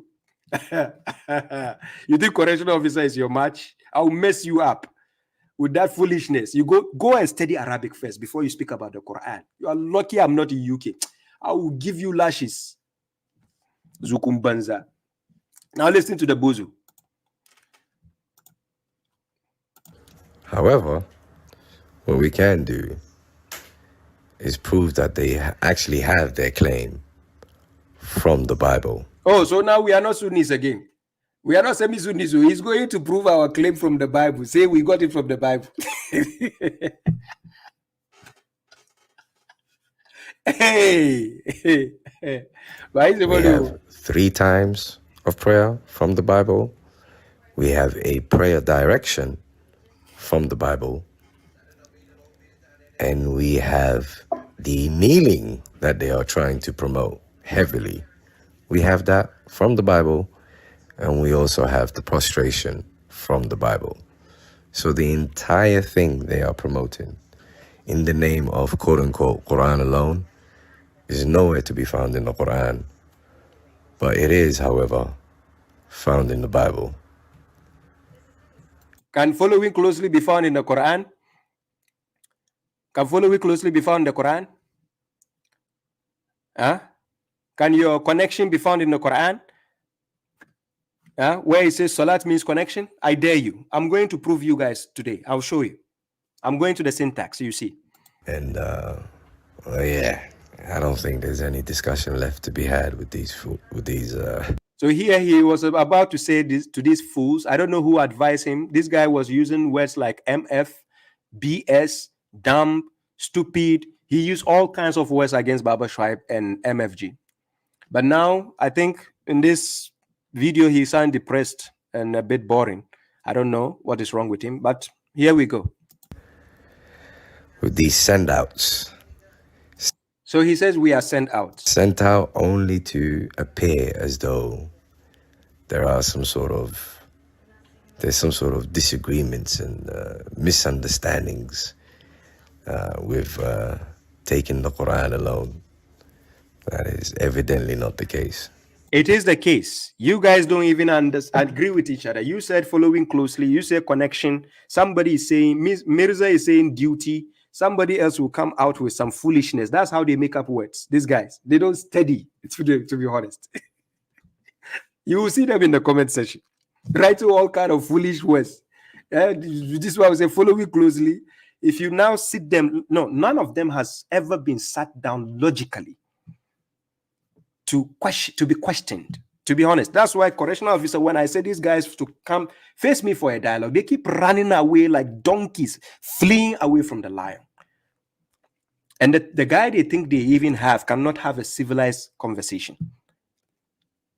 Yes, to be honest. The last time I had a civilized conversation with him, discussion with him, go and check how he was using his opinions. This guy doesn't even know sentence. To have the subject and a verb, to have a predicate of a sentence, he doesn't know what sentence is. Wallahi, I have a dialogue with him. He doesn't agree with rules in a language. And I'll play the video. Then I'll go to the Arab. You see it. So whoever sent these people, take them back. We won't accept them. So now he is telling in the video, before he ended, he says, whoever sent us should take us back. They will not accept us. In which religion is this? Is it a cult? Which religion does this guy who says MF words to people online, who says BS words to people online, this guy, which religion has this guy as a foot soldier? He was brother West. He was talking about me and my brother MFG. He just hates us for no reason. So he was talking about us. He says we have been sent. So they should take us back. They don't need us. In which cult is that? The no ritual group? No, I don't want that group. No. God forbid. Where I cannot have a connection with God and pray to my God. No. I don't have that. I don't need that kind of group. No. To be honest. Those people are living all kind of reckless type of lives out there. I don't need that. So I'm going to go to Arab, where I'll give you the breakdown. So for people who didn't watch from the beginning, when this lecture finished, you go from the beginning. I gave certain points where you might not have seen it. So you might be asking me questions about, I might be coming to your answer now, right? So this guy says we have been set out to them. They don't need us, so we go back. Okay. So now, here, this one out. This one off. Now, listen to this guy not agreeing with what we call rules of a language. Check this video out. I both agree that every language has its rules. No. Wait, how did we go to every language has its rules? Yes, every language has a rule. You can't just enter somebody's language and use words the way you want. There's a rule. No. See. Are you listening to him? Every language has rules. Ladies and gentlemen, all of you watching, you have languages, you have rules. Every language has rules, and these rules are there to guide the grammatical instance of the language. You understand? So that is why when you go in somebody's language and you start twisting words, it is the duty of the native speakers to tell you that's not how the language works, because it has a rule. You don't just go in somebody's language and speak anyhow. Same goes with the Quran. You don't delve into the Quran and make up meanings for yourself. This guy literally, I just showed in this lecture, he literally makes up meanings to words himself out of nowhere. Seriously. This is what a lot of the so-called followers of the Quran do. Yes, they do it. I'm not joking. You will see somebody say salat means duty. Prove it. I dare you. When I finish it, I'll go to TikTok. Come and prove to me where salat means duty. Emotionally, then they start, you see, Arabic language is not for you. You see that mystical, magical Arabic, you are the, that's what they do. When we say go and study, you are online fooling people and fooling yourself. Now somebody's asking you, which Quran corpus am I supposed to use? You say none. Don't trust anybody. But out of your foolishness, you are using 19. The same submitters whom you said their leader is going to hell. Yes, he said Rashad Khalifa is bound to hell. This maverick guy said. He says Rashad Khalifa will go to hell. I have the comments. I put it on my last lecture. He says he's going to hell. And then you go and use his own people again, what they have translated word for word. You go and take it again, you use it. And you are telling other people not to use it. Hypocrite. Now, let's go. This guy doesn't agree with rules in a language. So this is why he goes around doing what he's doing. Are you getting my point? So if you are following this guy's thought, like lane of thoughts, I'm sorry for you. Wallahi lazim. This guy, mega mind, if you are following his line of thoughts, you go to poems, following closely, you go to this, you take connection, you go to this, you take commitment, you now go and say Salat is conveying message to the people. Hey, ladies and gentlemen, be careful. Okay, so now let's go to Ihrab. We are going to understand Ihrab here.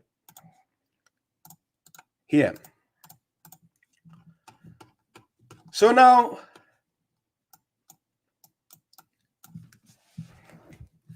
in Ihrab, there's something we call syntax. That is Ihrab. Let me put it on the screen here.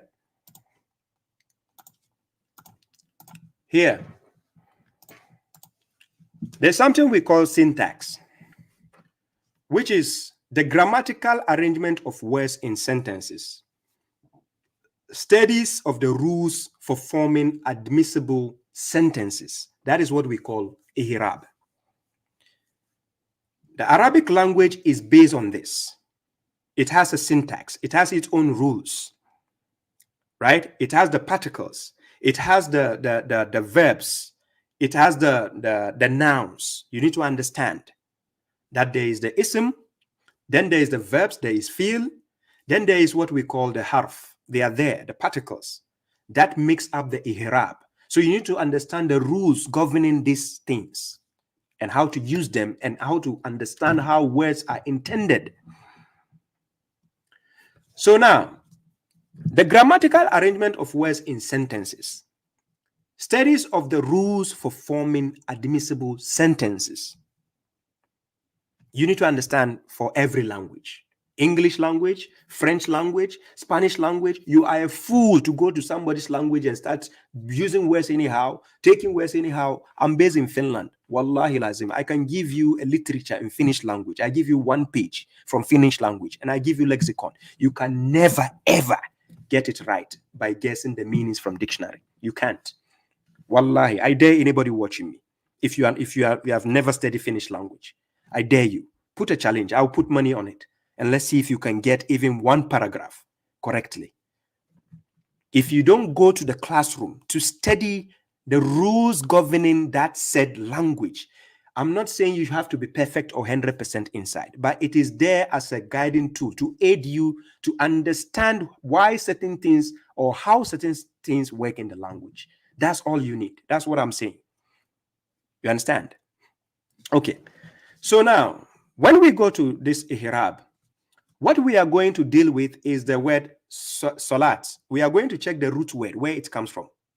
The root word of salat. Then we are going to check the root word of the word connection, where these people are saying it's called silat. Silat is not the same as salat. They are not the same. Their root words are not the same. And in the Quran, both the silat and then the salat have been used. And they have been used, their root words are found in the Quran in the word form. So you find salah and you find wasal. They are both used in the Quran. Baba is going to show you. Hopefully I'll use 1 hour to show you this, right? So you understand this. Okay, so let me share the screen to this. Let's start with this word. Which one shall I start with? I share the screen here. Let's start with this. This is the screen. For those on Facebook, on YouTube, you can see it. Those on TikTok cannot see it. I'll be jumping to TikTok after 1 hour, so have patience for me. So on the screen, you see this is Arabic.fi. For the basic learners, those who are now coming up and coming who want to learn Arabic language, I will advise enroll yourself online to learn some basics in Arabic.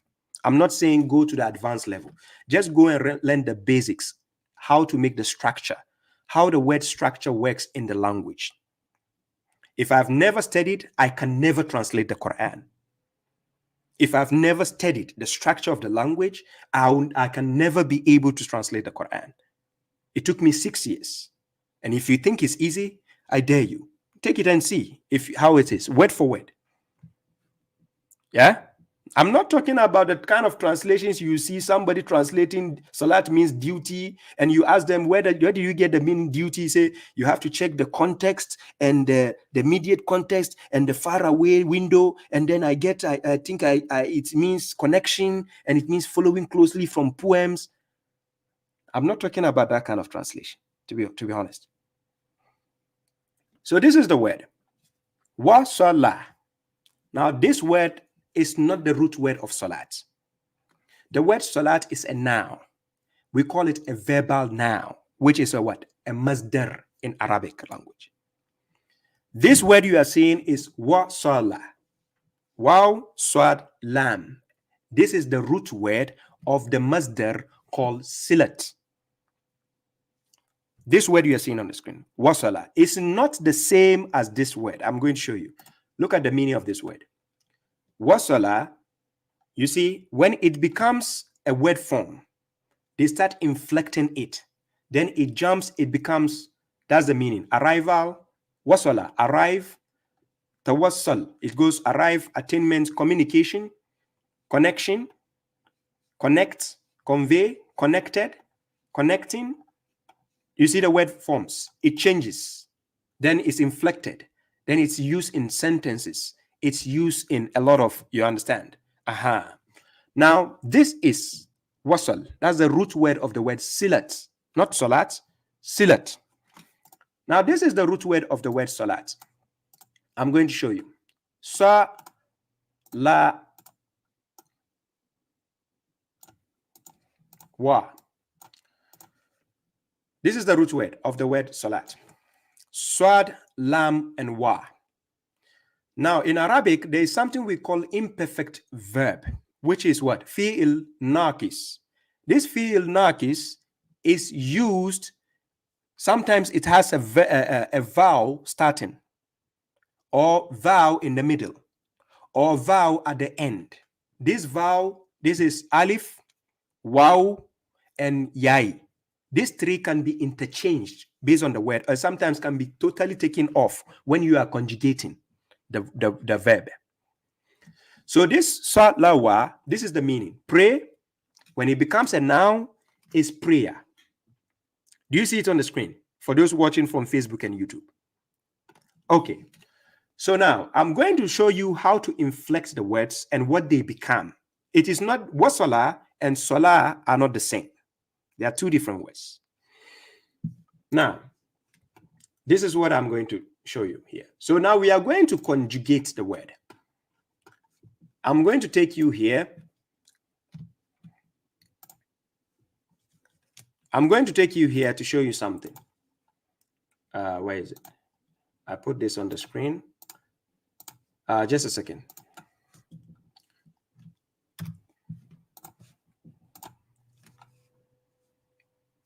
I share this tab here. Here. We go swat wasala. We go wow.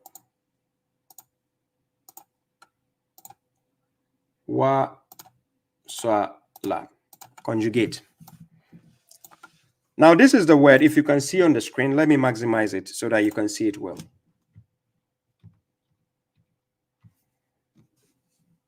Yeah. This is the word wasala. Then you have the imperative word of it. Then you have the active present. Then you have the active past. Now this word changes different word forms. If as you see on the screen, we have the active, then it goes down. We have the passive, then it goes. Then we have the jussive, we have the subjunctive, we have imperative. Then we have what we call, where is it? We have the masdar on the right side of the screen. Masdar. Now this masdar, I'm going to take the noun of that masdar. I'm going to take the silat here. I put the word silat. Swad, lam, this. Oh, sorry. Swad, lam, and taw marbut. This is silat. Now, when I put silat here, and I go to the masdar, you see the right side of the screen.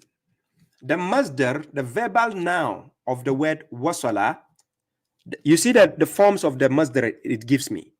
You will see wasal, silat, waslat, then it has silat, then it has a silat, then it says wusul, wasl, and silat.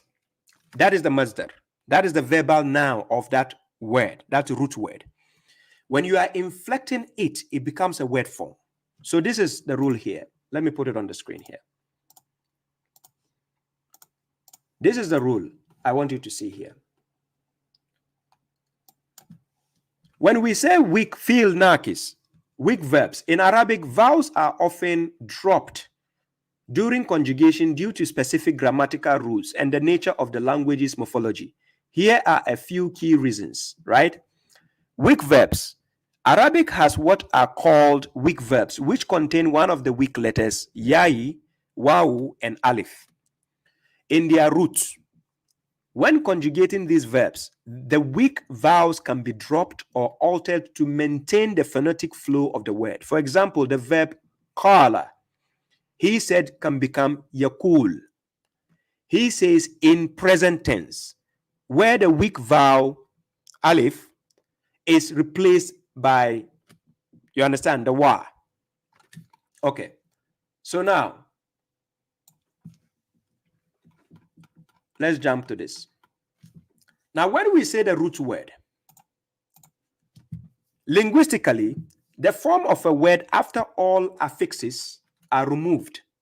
This is the most basic form of a word which can stand alone or be combined with prefixes, suffixes to create new words. So just like I showed you on the screen earlier. Oh, which one? Let me share. Which one was I sharing? Sorry. Just like I showed you on the screen earlier, here. Oh, what this? Oh, where is it?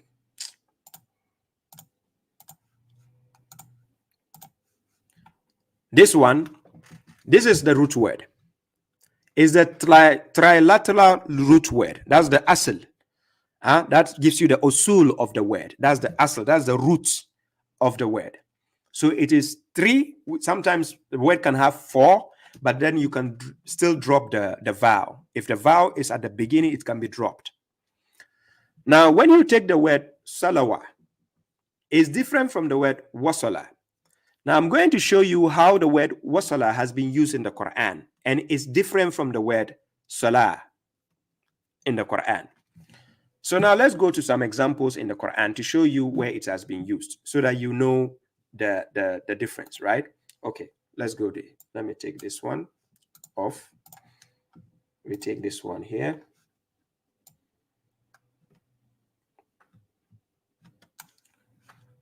And then we go root words.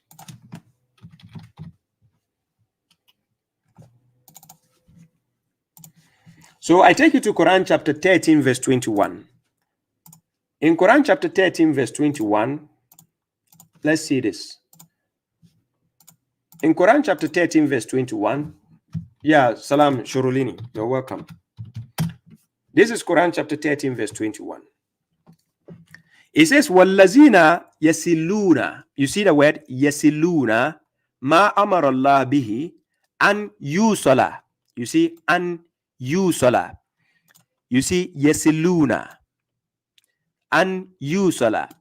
It says, and the ones who join, or it can say, and the ones who connect. Are you getting my point? The word yusala, I will show you where it comes from, the root word. And the ones who join or connect what God has commanded to be connected or joined thereby, and they fear their Lord while being afraid of the worst of reckoning. Chapter 13, verse 21. What I want you to see is yesiluna. And I'm going to show you where that word comes from. So now I take you here to show you how that word form works. So we go here. Then we go to the passive. Let me put on the screen here. I take you to the passive. Wa sala. Okay. Then I share the screen here for you.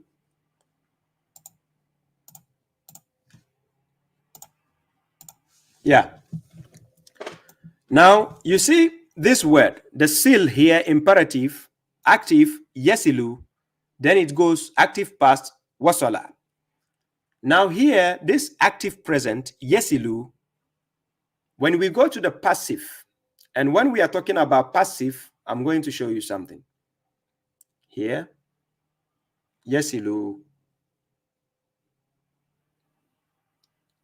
Then we go salah. Let me see here. Here, imperative, silu, wasilu, yasilu, wasilu. Okay. Now, do you see on the screen how they conjugate the verb? Now, when you take the conjugation of the verb, it changes from instances, how to use it in the language. So now let's go from the beginning here. For instance, we have active. If you go ana asila, then you see ana asila. Then it takes you to what? Anta tasila. Then it goes antum tasilu.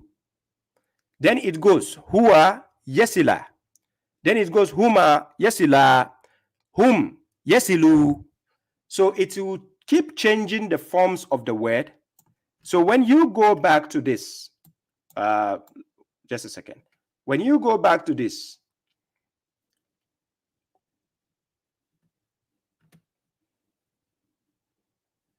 here, I want to show you something from here. Just a second. Tu salah. We go to imperative. There is something I'm looking for. Use saluna. Here. You see this side I'm showing you on the screen here. Whom? You saloon. Now, if I go here, yasiluna on the screen. Let me put this on the screen. Oh, where is it?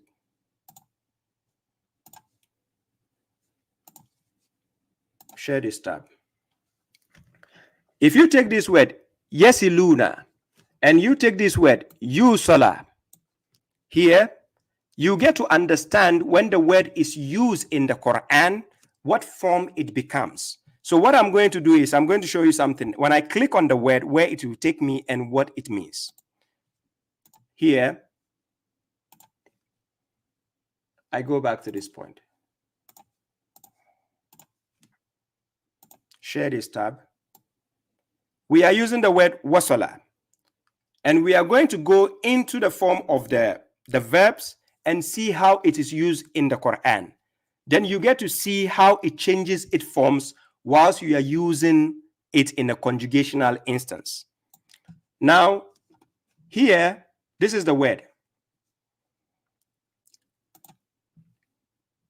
You see, in Quran chapter 13, verse 21, you saw this word here.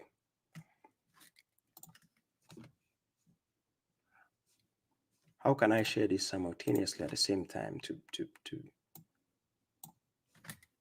share this tab?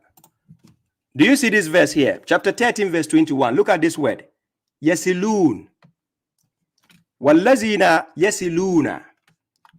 If I take you back to the conjugation page here, and I share this tab, do you see the word here? This is the word here. It's whom yasiluna. You see the word here? If I click on it, it takes me to the next page. Then it will tell you how the word is formed. Do you see the word?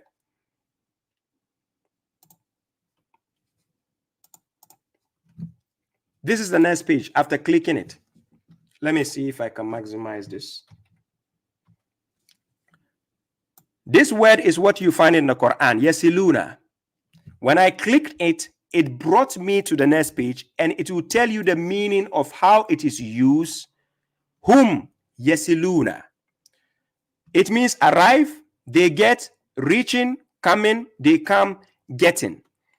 Now, this in this context, it means to connect, to reach.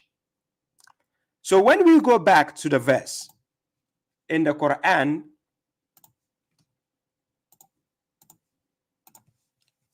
وَالَّذِينَ يَسِلُونَ مَا أَمَرَ اللَّهُ بِهِ. This word here used is not the same word as salat, salah. They are not the same. So here it is used whom yasiluna. So now I'm going to go to salah and I'm using whom yusalluna to see how it is used. So let's go back here.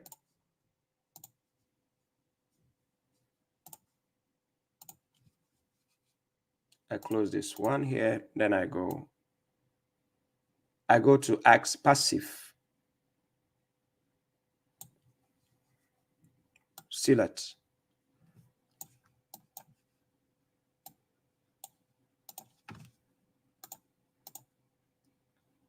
Here, and then tau marbut, conjugate. Then we go passive.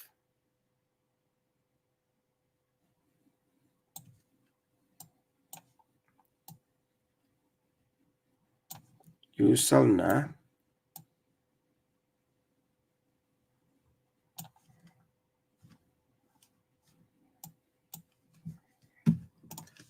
So I take you to Quran chapter 33. Yeah, thank you very much, Shurulini. Thank you for the gift. I appreciate that. I take you to Quran chapter 33, verse 43, based on the question I was asked. So I'm going to show you how it was used in the Quran. Now, in this verse, what happened is people think this word used here, huwa allazi yusalli alaykum, they think is the same word as salah. They are not the same.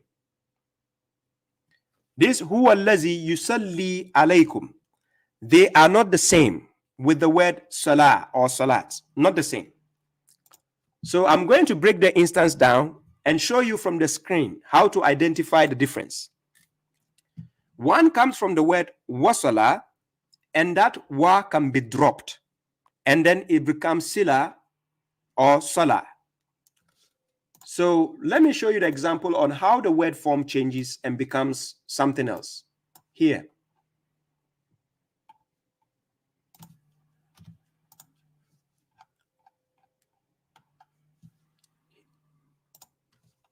And then I put it on the screen again here. Share this tab. Now, when you check on the screen, you see the word silla. You see the word yesillu, and then you see the word salah. Now, in this instance, it's used as to connect, to reach. Are you getting the word? To connect and to reach. So now we are going to go to the conjugation and see how it has been used. Is it the same as the salah or not?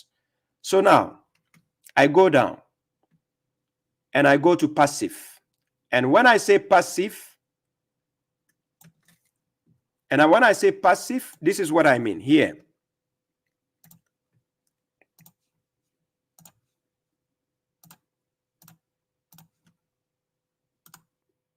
This.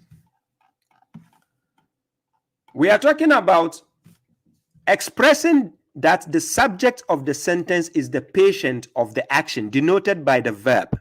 So when we say the patient, we are talking about the semantic role of an entity that is not the agent, but it is directly involved in or affected by the happening denoted by the verb in the clause. So now, I take you back. Then we go to the page of conjugation. Now check this. The conjugation here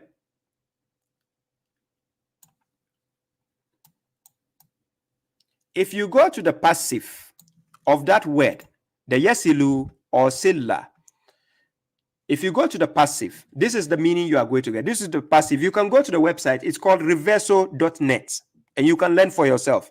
There is conjugation, there is context, there is translation. You can find how words are used in the i'rab in terms of tasrif, conjugation. Then you know how word forms work. They change forms. A word having a different root is different from another word having its own roots. But when they are being inflected, sometimes they look similar, but they are not the same. So I'm going to show you from the passive reaction of that word. So you see, when we say ana, it says usallu, but it doesn't mean salat. Then it goes down. Anta, tusallu. Then you go antum, tusalluna. Then it goes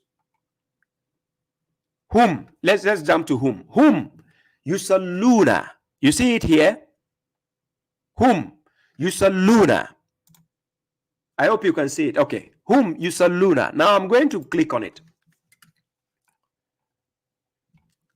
Now, this whom, yusalluna, if you check on the screen here that I'm coming to, you will see how it has been used here. Yusalluna, allazi yusalluna.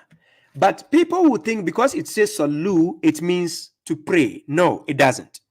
It can mean, because it looks similar to the word pray, the salah, it might sound the same, but they are not the same. So in a context when it is used, huwa allazi inna Allah wa malaikatahu yusalluna ala nabi. For instance, Quran chapter 33 verse 56 compared to Quran chapter 33 verse 43. It is not about salat in those two verses. What most people think is, oh, those ones are coming from the word salah. Not the same. That one is the act of connection.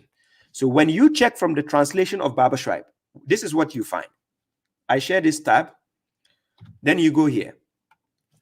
It says, he is the one who reaches out to you. The word silat or the word wasal, when you inflect it in a sentence, in a jumla, it becomes reach out to connect. You understand? So he says he is the one, he, God, is the one who connects.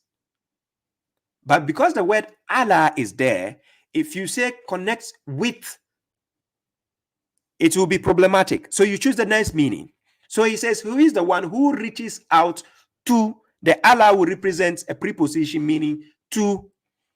So to you.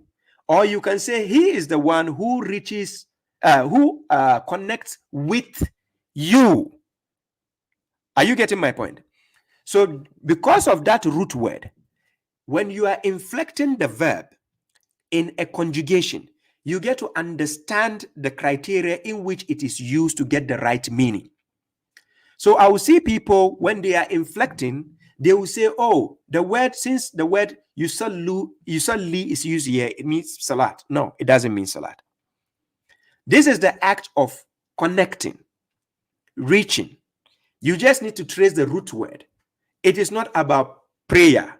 Neither does it mean blessing to the prophet. You understand? So I had to do all these studies before coming to the conclusion why it means reach out to you. Because one word has multiple meanings. You don't just go out of nowhere and say, since it means salah, it looks like salah, so it means we pray, and it means pray to the prophet. No. So in that verse, it means he is the one who reaches out to you because of the Allah added to the word, that verb. So yusalli alaykum here does not mean pray to, does not mean bless. No, it means connect with or reach out to. So he is the one who reaches out to you. So the root word for that word here used here is what? Wasala. Because in a weak, using a weak verb in Arabic, a vowel, whether it is starting from the beginning, it can be dropped when inflecting the verb. You can drop the beginning of the that word. If that vowel is at the end, it can also be dropped. So now let me give you an example. Now you see the word salah. I'm going to share this here. I'm going to share you something interesting so that you understand what I mean. This is the root word of the word salat. You see salawa. According to the rules of the syntax, the Arab, when a root word is having a vowel at the beginning, it can be dropped. When a root word is having a vowel at the end, it can be dropped when you are inflecting it in conjugation. So now let me let you understand the gist here. You see salawa. Let's say I take the wa out. It will be left with swad and lam. Right? Are you following my point?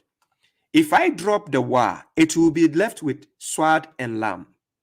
Now this is what happens. Let me use the same instance for the word wasala, and you see what happens. Wasala, if I put wa and swad and lam. Now imagine me taking the first vowel, which is wa. When I take it away, what do you think will be left? It will again be left with swad and lam. But it does not mean the same word. Are you getting my point, ladies and gentlemen? When somebody doesn't understand the rules governing the language and how to inflect the words and know the conjugational instance of the words, he might think it is the same word because it sounds the same.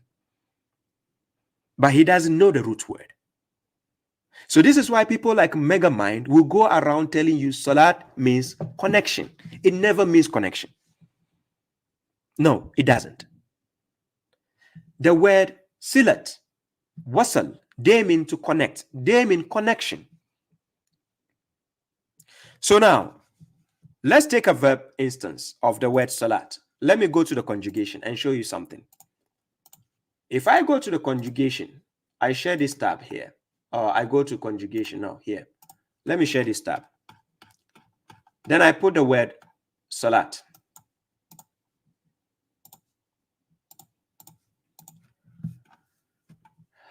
Ladies and gentlemen, this is the word salat on the screen. When you are conjugating it, you put it in the i'rab. You want to conjugate it.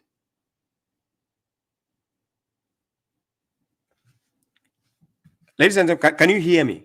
Because it's giving me a notification that there's something wrong with the sound here. Let me know if you can hear me sounding clearly for those on Facebook and YouTube. When you go to the website and you put the word salat and you want to conjugate it, it is going to divide the word and show you the word inflectional forms of the word. Now, do you see the word? When I put the word salat, it broke it down. Yeah, thank you, MFG. It broke it down. Imperative, it gives you salli. Then you go to active present, it takes you to yusalli. Active past, it goes to salla or salli. Do you see the word? Now, do you see how a bit similar it looks to that word wasala, silat? They are not the same. The root word of silat is wasala. The root word of salah is salawah. But when we take that prefix, the first vowel of wasala, we take that waw out, it will be left with swad and lam. When you are inflecting it in a grammatical instance, it might appear to look like salat, the verb salah, but it's not. Okay, so now when I scroll it down, let me show you the example. When I scroll it down, look how it is used in the conjugation. We have the subjunctive, we have present, we have past. This is active at the top. Now, when we say active, we are talking about expressing that the subject of the sentence has the semantic function of actor. Then we have passive, expressing that the subject of the sentence is the patient of the action denoted by the verb. We have justif, expressing an intention to influence the listener's behavior. You understand? Then it goes on. We have what we call imperative. Imperative relating to verbs in the imperative mood, a mood that expresses an intention to influence the listener's behavior. We have subjunctive relating to a mood of verbs. We have participle, a non-finite form of the verb. We have infinitive, the uninflected form of the verb. Then we have the what? Verbal noun, a noun that is derived from a verb. Now, in Arabic language, understanding these instances, these categories, is very relevant when you are dealing with the structures of words and sentences in the grammar, because you need a subject, you need a predicate to understand what is going on in the sentence. So if it is used in a plural form, you understand. So let me give you the example when it's used in the plural form. So for instance, we are using the word salat. We are taking it, we are breaking the instances down. Now check here. Here, when I break the instances down, the imperative, we go, it says, ana usalli, usalliya. Then it goes, anta tusalliya. Then it goes, antum tusallu. Then it goes, huwa yusalliya. Then it goes, huma yusalliya. Then it goes, hum yusallu. Now, what I want people to understand is if you are trying to study Arabic language, you have to know the signs used at the end. If it says hum yusallu, you know this is plural. So sometimes in the sentence, they will drop the whom, which means they, it can be dropped.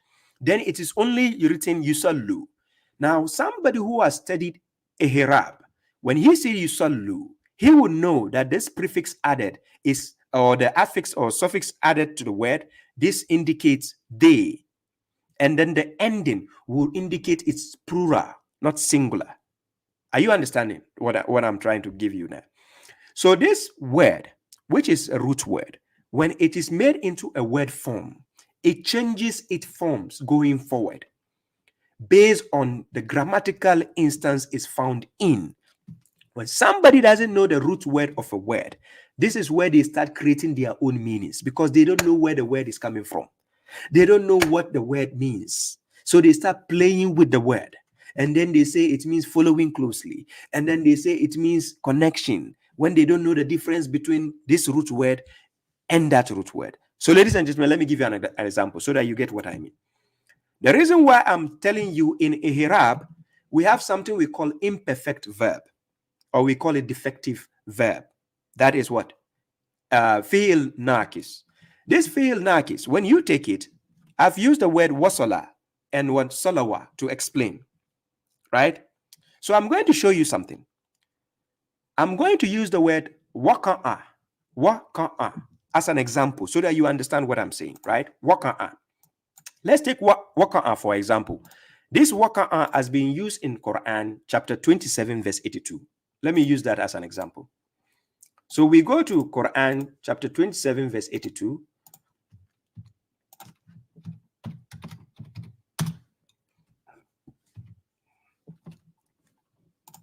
This is the verse on the screen, where God says, وَإِذَا وَقَعَ الْقَوْلُ عَلَيْهِمْ. This word, waka'a, is the root word. It's a root word. It's a waka'a. It has been used as a word form. But God says, وَإِذَا waka'a. So I'm going to take you to the reverso.net to just show you the instance so that you, the learner, you can also use this instance to understand words so that you don't come online fooling people anyhow. So let's use this one instead. No, this. Can you see the screen? I don't know. Can you see? Share this tab. Okay, let's use this one. So I'm going to use waka'a. Wa, ka, and a. Now, this word used here, it has multiple meanings, but you just need to understand the root word so that you know how the word forms has been used in the Quran. Now, this is the root word, waqa'a. It has been used as a word form in the Quran, but I'm telling you the imperfect rule of in Arabic language. We call it imperfect verb or weak verbs. The weaker verb, when it has a vowel at the beginning or at the end or in the middle, it can be dropped when you are inflecting words, sentences. So this word waka'a, it can mean to drop, to fall, and so on. It has a lot of meanings. But these are some of the examples. You see drop here on the screen. You see drop. So I'm going to give you an example where it has been used in the Quran, but without the wa in the front. Are you getting the point? So now, like, check here. We go back to the Quran. Now, here it has been used denoting the root word. You can see it on the screen, this waka'a. That's how the root word is, waka'a. Just like we saw the word wasala also in the Quran, right? Is there. Let me see. For example, when I showed you earlier, when you saw the yasiluna, you saw the wasala. You see it there. Now this waka'a, I'm going to show you how the wa from the beginning has been dropped to mean kaun. But somebody who has never studied Arab can never know this. He needs to study to know how the word forms work so that he will not go creating his own meanings just because that word looks like another word. So now let me give you where it can be found without the beginning. So we go to Quran chapter 38 verse 72. In Quran chapter 38 verse 72, this is what you find here. In Quran chapter 38 verse 72, this is the word. He says, فَإِذَا سَوَّيْتُهُ وَنَفَخْتُ فِيهِ مِنْ رُوحِي. Then he says, فَكَوْ لَهُ سَاجِدِينَ. Now this فَكَوْ لَهُ sajidin. What I want you to understand is this word you are saying here, fakau. They've taken the rule of the language has taken the wa in front, the root word, remember, it is waka'a. It has taken the wa away to make it easy in the language. In order to say fawakau, no. The rule of the language doesn't allow that. So you take the wa away. So now it says fakaun. The reason why another wa is added with alif madda, alif bin sukun, with the sukun, that round thing. The reason why it's at the end is to show you that God is talking to plural sense of people, to a group of people. So it is plural form. That is why you see the wawu, madda, and then the alif bin sukun at the end of the kaw. So here, this word kaw means to drop, to fall down. So when God says, so when I have organized him and blown my spirit into him, then fall down or drop to him in prostration. So that is the word waka'a, but it is used, inflected in this form as kaw. Now, for people who want to learn this language, try to learn at least the basics. So you know, if God is talking to a second person pronoun, you understand when a word is used. If he's talking to plural sense of people, you will know. Because we have ana, we have anta, we have antum, we have anti, we have whom, we have huma. They are used to conjugate the sentence. Just like in English, we have I, we have you, we have he, we have she, we have they, we have them. You understand? They use that to make the verbs inflected so that you understand which verb form is being used. Are you getting my point? Okay. Now let's go back to this before I give the chance if somebody has to ask questions. Now let's go to this. Let me share this part of the.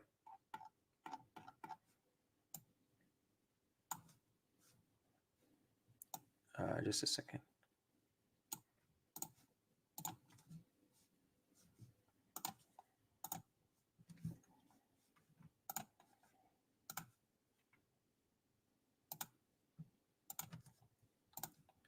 Yeah. Now I take you to Quran chapter 33 verse 56. In Quran chapter 33 verse 56, if you take my translation, you see that I said, indeed, God and his angels reach out to the prophet. So the word used there is yusalluna ala nabi. Yusalluna ala nabi. So I'm going to show you this. Then you understand what is happening in the Quran. In order to conjugate it and get the right meaning, here, I shared this tab here.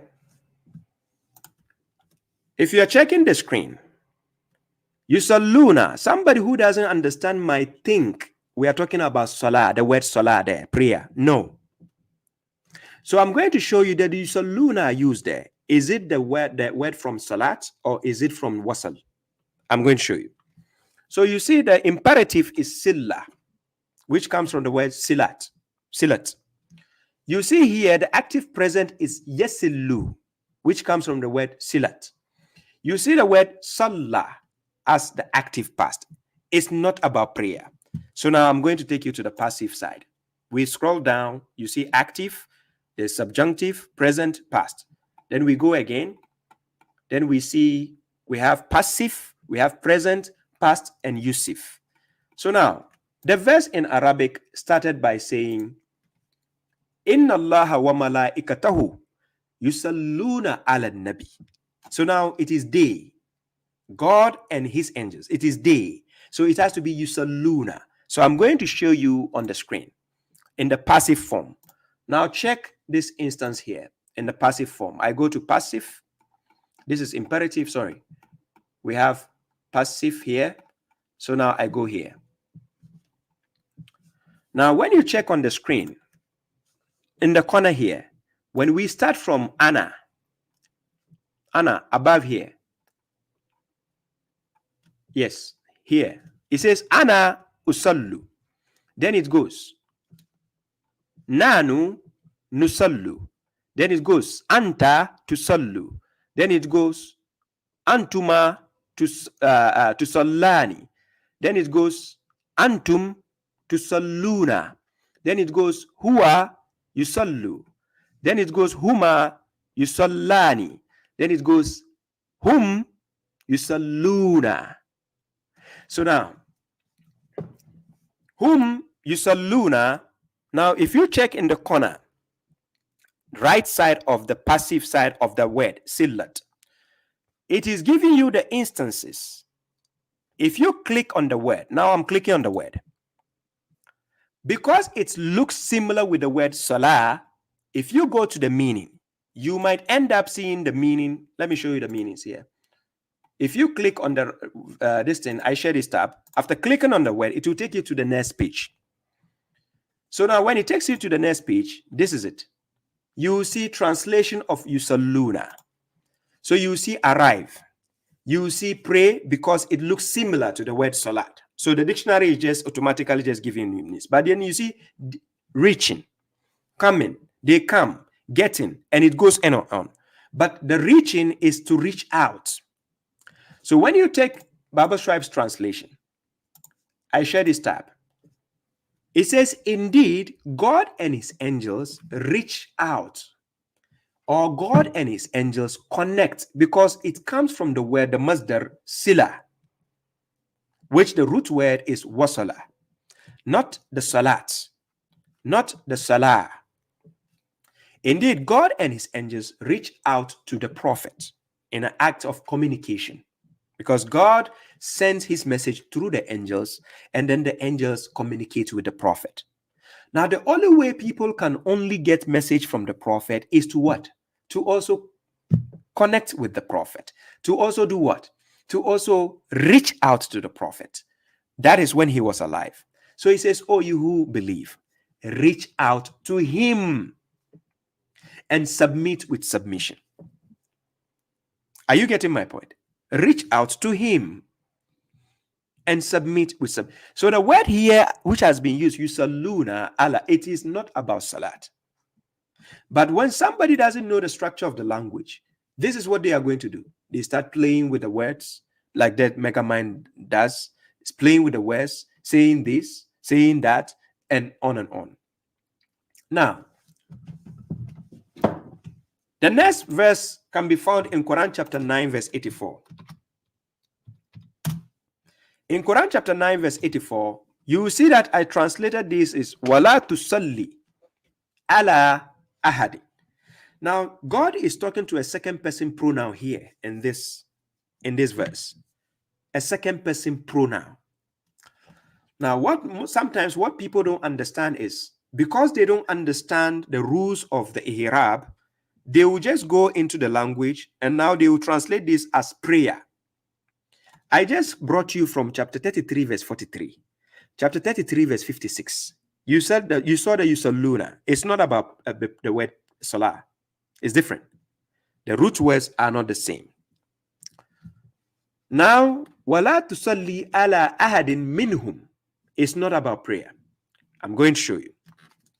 Now, I take you back to the conjugation. So I share this tab. Then I take it up above a bit. Above a bit. You see this part here. If you do the conjugation, you see where it says ana usalli. Then it goes nanu nusallu. Then it goes anta tusallu. So this anta tusallu, the ending of a verb, it can be tusalla, it can be tusalli. It can change based on the structure of the jumla. So anta tusallu is not about prayer. Again. So now, you see the word on the screen. Write the website down. Is reverso.net. You can study for yourselves if you want to study the conjugation in Arabic language. Yeah, salam Sharif Karim. You understand? If you want to learn Arabic language, you can study for yourself using this system so that you know the root words, that they are different. It is not the same when they look similar. It's not the same. Are you getting my point? Okay. So now, this anta tusallu, when I take you back to the Quranic verse, God was talking to the prophet. So now he says, do not ever reach out to anyone dying. Now this word mata can be a verb and can be a noun, but most people don't know, because in Arabic, a word which is a fi'l, a verb, can still be a masdar. A lot of people don't know this because they never studied the language. So when you take my translation, you see mata, somebody can say, why is he translating mata as dying? You don't understand the jumla and you don't understand ihrab. So I'll give an example. Then you understand how this thing works, because a lot of people don't know this, and then they will go judging out of ignorance. That's what most people do. So let me take this example here. I give you one example. Where is it? Where is it here?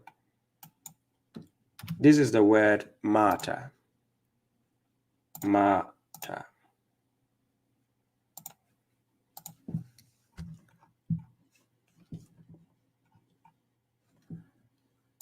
And I share the screen here. Now, this is the word mata here.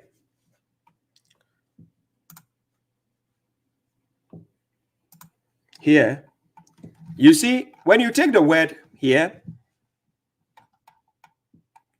mata, if you are checking from the screen, you see mata. It's feel, verb. It's telling you the meaning of the word, right? Die.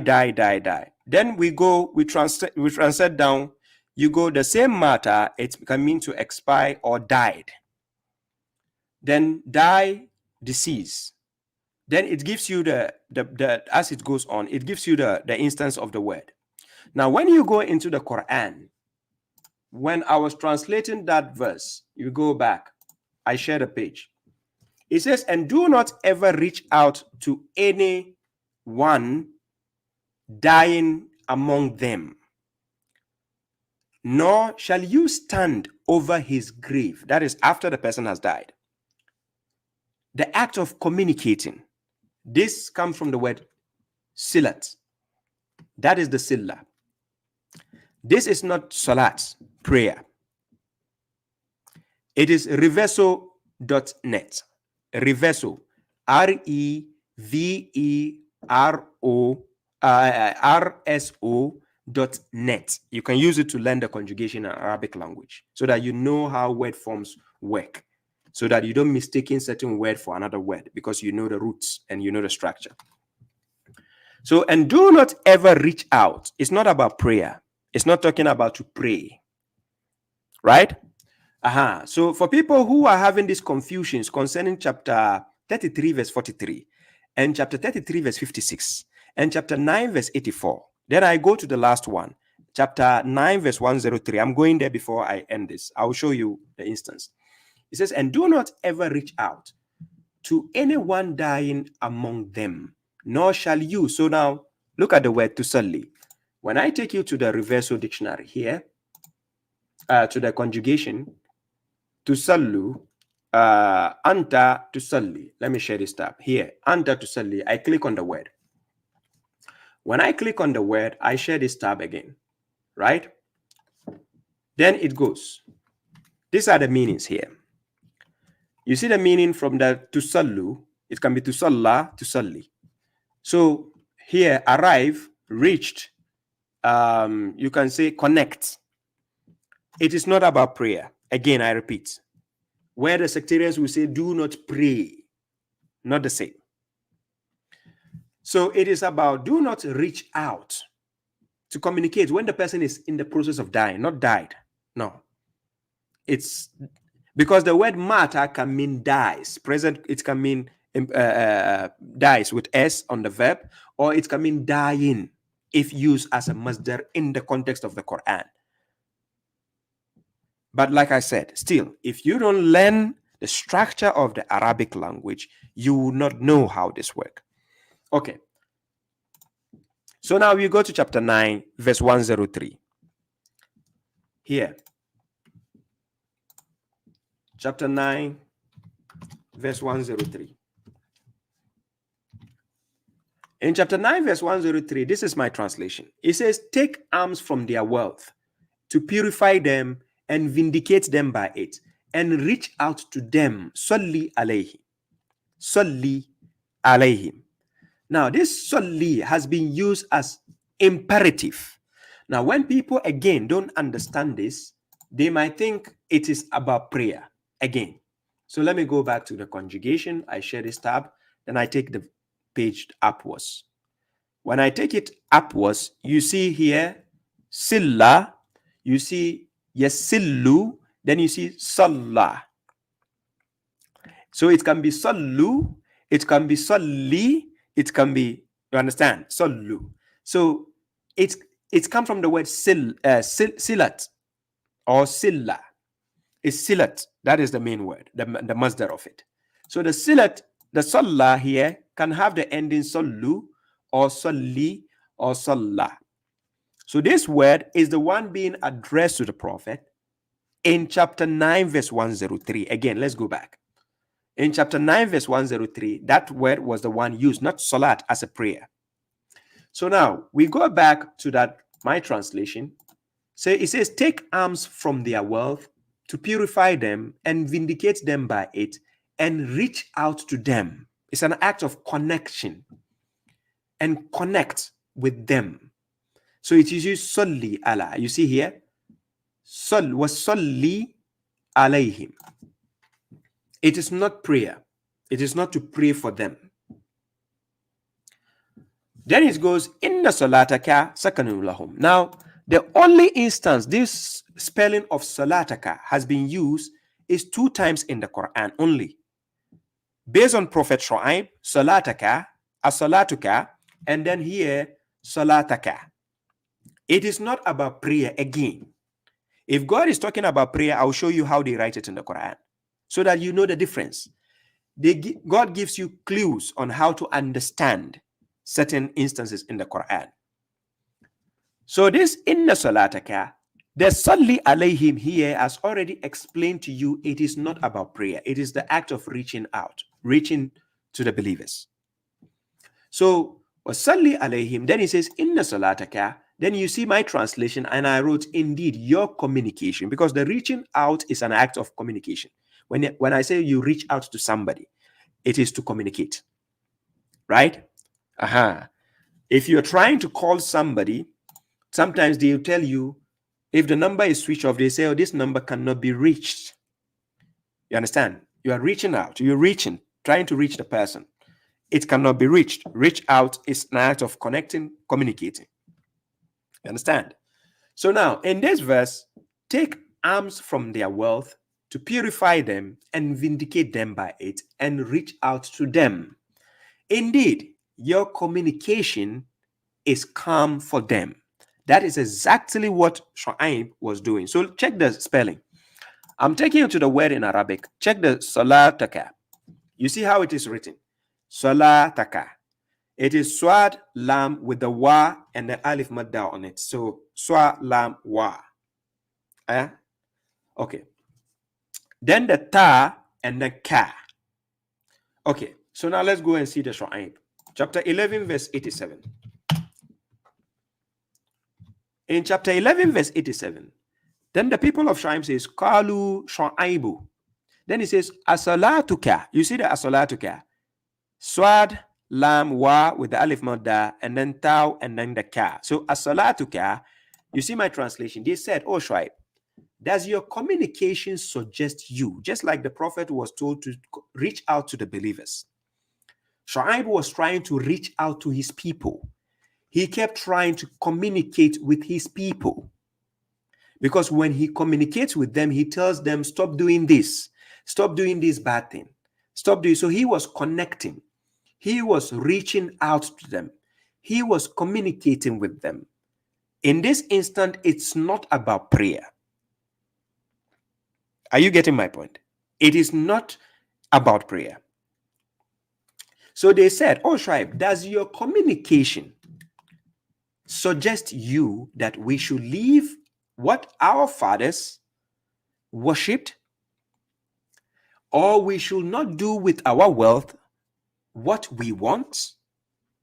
That's communication. That is not about prayer.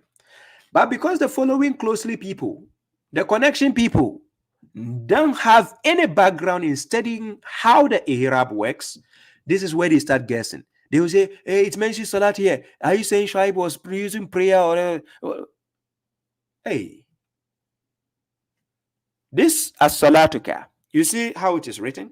It is the same instance written for the prophet in chapter 9, verse 103. Now, it is not about establishing salat. I'm going to show you how it is written. When it is about salat, this is how it is used normally with a definite article. I'm showing you. When God was talking to the prophet in Quran chapter 6, verse 162, this is what he used. Let me give you the instance. Quran chapter 6, verse 162. In Quran chapter 6, verse 162, God was telling the prophet, Kul, inna salati. Now, do you see how the salat is written? Salati. So, when it comes to the salat itself, if God inflects it, when it comes to the prayer, the litany, when God wants to inflect that word, to change the forms of the word, he uses the swad, lam, and alif madda to address. Are you getting my point? Yes, Rachel Green, I saw your message. Okay, I'll make that. I don't want to be distracted now, but I'll do that. Huh? So in this verse, Quran chapter 6, verse 162, indeed, my salat, my religious right, my life, and my death. Then he says what? Are for God, Lord of the world. So you see the salat written here. It is not written the same way as the salat in chapter 9, verse 103. This is how to understand the clue. God is consistent when it comes to the prayer, establishing the salat, the prayer itself. If he has to inflect it or change the forms, he uses the alif madda without the waw beneath it. If it is used without the alif, the adat al-tarif, which is the definite article, if it is written without the definite article, he uses alif madda without waw showing beneath it, that waw sign. He doesn't bring it. So check on the screen. In the salataka, this is about the prayer, the litany. You see how it is written? I'm going to take you to another verse to show you another instance. Quran chapter 17, verse 110. God says, Kul ad'ullah aw ad'ur rahman ayyama tad'u falahu al-asma'ul husna. Then he says, وَلَا تَجْعَرْ بِصَلَاتِكَ وَلَا تُخَافِدْ بِهَا وَابْتَغِي بَيْنَ ذَلِكَ سَبِيلًا. So he says, say, invoke the God or invoke the gracious, because it's about invocation. It's about connecting to God in the sense of prayer, litany. But the no ritual group, they hate this, and they don't have any background in Arabic language. I dare them. Let them have a dialogue with me, one-on-one, respectfully, and let's see if they are knowledgeable. Wallahi, you see how correctional officer will set them up like flies. Say, invoke the God or invoke the gracious. Whichever you invoke, thence to him belongs the best name. And do not be loud with your salat, your prayer, your litany. Don't be loud with it. God was talking to the prophet. So now you see how the salat has been used. Salatuka here, salatika. You see, it has been written with the swad, the lam, and alif madda. You don't see the waw beneath it. This one is the salat, meaning you establish the salat, the litany, the prayer. That one in Quran chapter 9, verse 103 is different from this. That one is the instance of the wasala. That is to reach out, to communicate. This one is the one we establish for the remembrance of God. Are you getting what I'm saying? This one mentioned here and the one mentioned in chapter 6, verse 162 are the ones mentioned in the instance of God, the remembrance of God, when it is used without the definite article. This is how it is written, because God is wanting to show you the difference, so that you know the difference between the root words and how the inflection of the verbs have been used, so that you will not go mistaking this for this and that for that. I hope you're getting my point. So the one talking about Prophet Shu'aib, chapter 11, verse 87, and chapter 9, verse 103, the Salatuka mentioned there is not about prayer. It is about communication, to reaching out, connecting with the people, that one. Then the one mentioned for the prophet in Quran chapter 6, verse 162 is the salat for the remembrance of God, just like Moses was also instructed. That is the one we say Akimus Salat. You establish that salat to call on God. You do dua, you praise God, you do thanksgiving, obeisance, praising, whatever, invoke God. That one is the litany. That is the prayer. Right? Understand this difference. Understanding the rules of a language is very important before you start playing with words and start saying this means this means flying on the horse, this means hey, no ritual group nga. Anyways, this is babashuaib, the correctional officer. I've given you the breakdowns. I've dealt with the bozos, the ignorance. I've exposed that one. That is gone. Teaching people what matters most on how to study the language and understand the structure of the Quran is very, very relevant. This, if you rewatch, take your time and rewatch, you will love it. Look, I'm telling you, those bozos out there, I'm not on the same level with them. I'm not joking. I'm not here to joke with you guys. And this is why they ask, look, you saw Ahmed, when I brought Megamind, and I said, I'm giving him 5 minutes to even explain chapter 5, verse 2. Did he explain it, ladies and gentlemen? Did you see what he was doing? He just started ranting and insulting me. Because when you meet your meter, you cannot, look, he cannot be making that foolish claims in front of me. To what? Come and say, following closely? Come, I dare you. Come, if only you be respectful. Come, I'll set you up. Oh, today you are not watching me? Let me put my phone number.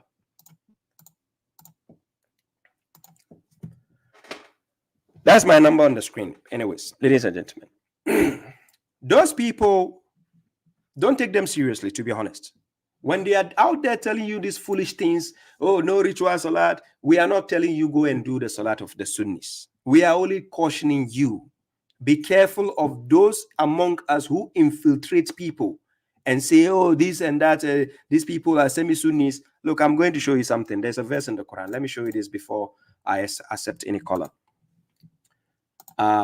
This verse, I put this verse on the screen. Let me show you this verse. Quran chapter 47, verse 30, verse 29. Let's start from 29. This is what God says. Or did those in whose hearts is disease think that God will never bring out their hatred? Those who have disease towards us, do they think God will not bring out their hatred? We know. This is what God is saying. And if we willed, we could show them to you, and you will know them by their mark. That's if God had willed. But you will know them through the solecism of speech, and God knows their deeds. Now, this was told to the prophet concerning the hypocrites at his time who have disease in their hearts. Always when there is hypocrisy among groups infiltrating people to cause enmity, this is how you get to identify them, by the solecism of speech, the tactless acts they use in order to deceive people with words. They tell you salah means following closely. Tomorrow, then they say it means connection. Then the next day, they say it means duty. If you ask them to prove it, they look at you. Oh, you start with the mystical, magical Arabic. Look at their foolishness. You come to a language you don't even understand. You never sit in the classroom to study. You come and sit here and say, it means following closely. It means this. It means that. Come, correctional officer is here. My number is there. I dare you, the following closely people. Call me. Call me right now. Call me. Let's improve your argument. Let's see. I dare you. Always give them a reason to remember your name. Ladies and gentlemen, this is a correctional officer. Thank you for your time. People who are willing to learn, put your egos aside and learn from people who have been gifted by God. Right? So, ladies and gentlemen, if anybody is in my audience and he thinks I'm here lying to the people, I dare you, call me right now. I dare you. Don't let babashuaib go to get some rest, and then you go living in the glass houses, throwing stones like like sissies. I dare you. My number is on the screen. Call me right now. Then you are going to prove your duty. Follow it closely. You show us the dictionary. We are going to find that. I dare you. Call me right now. I'm waiting. Thank you very much. Exactly. The no ritual, they don't know the meaning of ritual. I'm not joking with you. Like that bozo mega mind, always, I was billahi minash shaitanir rajim. He's going to recite the verse. I was billahi minash shaitanir rajim. Why do you recite it? Why are you driving the devil away? Stop reciting it. You don't believe in rituals. You said there is no ritual in the Quran. Look, ladies and gentlemen, let me show you a verse here. In Quran chapter 7, verse 205, this is what God says. Verse 205, MFG, just a second. I want to talk about this verse before I call you back. MFG, just a second. Quran chapter 7, verse 205. Let me talk about this verse before I pick you up, right? So let me put this verse on the screen. Now check something here. And I'm going to show you another ritual. I don't think the people who do the following closely, they don't do this ritual. So this is what God commanded us. There's another ritual here. Check what God says in Quran chapter 7, verse 205. Then God says, and remember your Lord. That is commemorate. You do zikr within yourself, by imploring. Tadaru and means to employ God, to supplicate to God. It's a ritual, right? To supplicate. And then God says, and secretly, you employ God secretly below the loudness of the speech. In the mornings and before sunset. And do not be among the heedless. Ladies and gentlemen, the following closely people, please ask them this question. Quran chapter 7, verse 205. Do you hypocrites among us who claim you are following closely connection? Do you do this one? Is it about conveying message to somebody? Chapter 7, verse 205. And commemorate your Lord within yourself by imploring tadaru'an, which is also repeated in Quran chapter 7, verse 55. And secretly below the loudness of speech. In the mornings and before sunsets. And do not be among the heedless. This is a command from God. This is a ritual. What is a ritual? A prescribed procedure for conducting religious ceremonies. A customary observance is a ritual. Because you have to do it constantly. God has commanded this. It's even in the series. You have to do it. You do it in the morning. You do it in the evening. In the morning and in the evening. Within yourself, remember God. No ritual. They hate these verses. They hate the truth from the Quran. That's just this. They don't want to pray. They say no prayer. No ritual. I dare any following closely guy. Call me if you be respectful. Let's have a dialogue and see if you last. I said, wallahi, if you last for 10 minutes by providing a proof, Allah, you stop laughing. Your inventors of the following closely, where are they now? The people who invented the foolishness you have invented, where are they? That guy, Joseph Islam, who Quran-centric guy, I heard he's a Christian now. He started the foolishness of the following closely, whatever what he said. Salah means following closely. In which dictionary? Bring your dictionary, let's check. babashuaib is here. I'm called correctional officer for a reason. Thank you for your time. Mohammed, I call you back.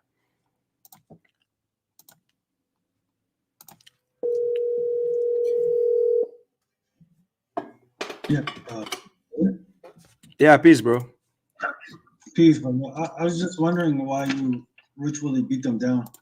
That was my only question. Why do you ritually always have to beat them when they don't have a, I think Adam, the verse that you said about waqa'u lillahi sajidin, I mean, at that point obviously they had to fall down and prostrate. Yeah. And Iblis refusing to fall down and prostrate physically. Yeah. To the Lord of, to Adam. Yeah, to Adam. But I mean, these brothers and sisters that want to attack us and they say they believe in God, they have a problem physically. Yeah. Prostrating to the Lord of Adam. So I was just wondering.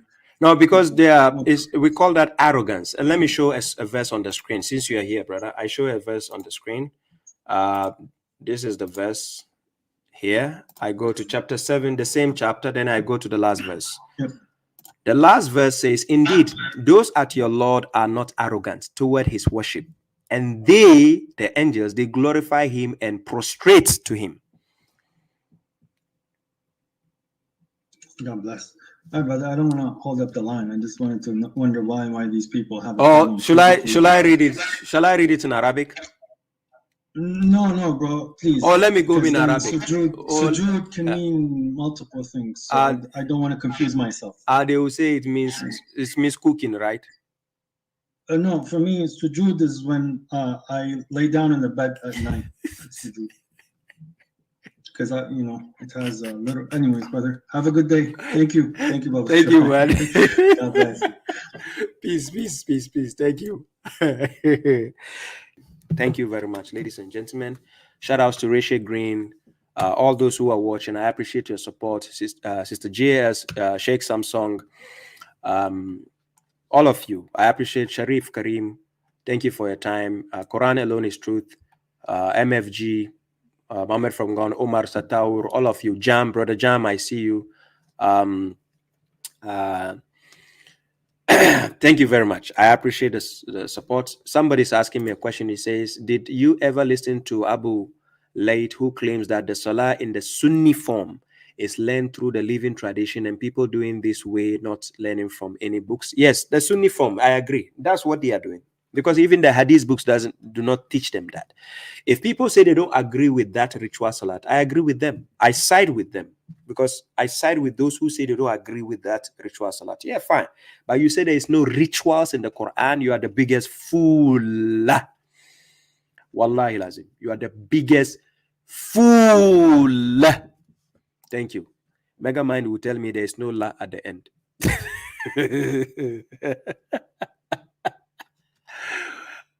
Babashuaib is your worst nightmare. Peace to you, ladies and gentlemen. Till we meet again, inshallah. But if you are willing to join me on TikTok, be my guest. Thank you very much. Peace.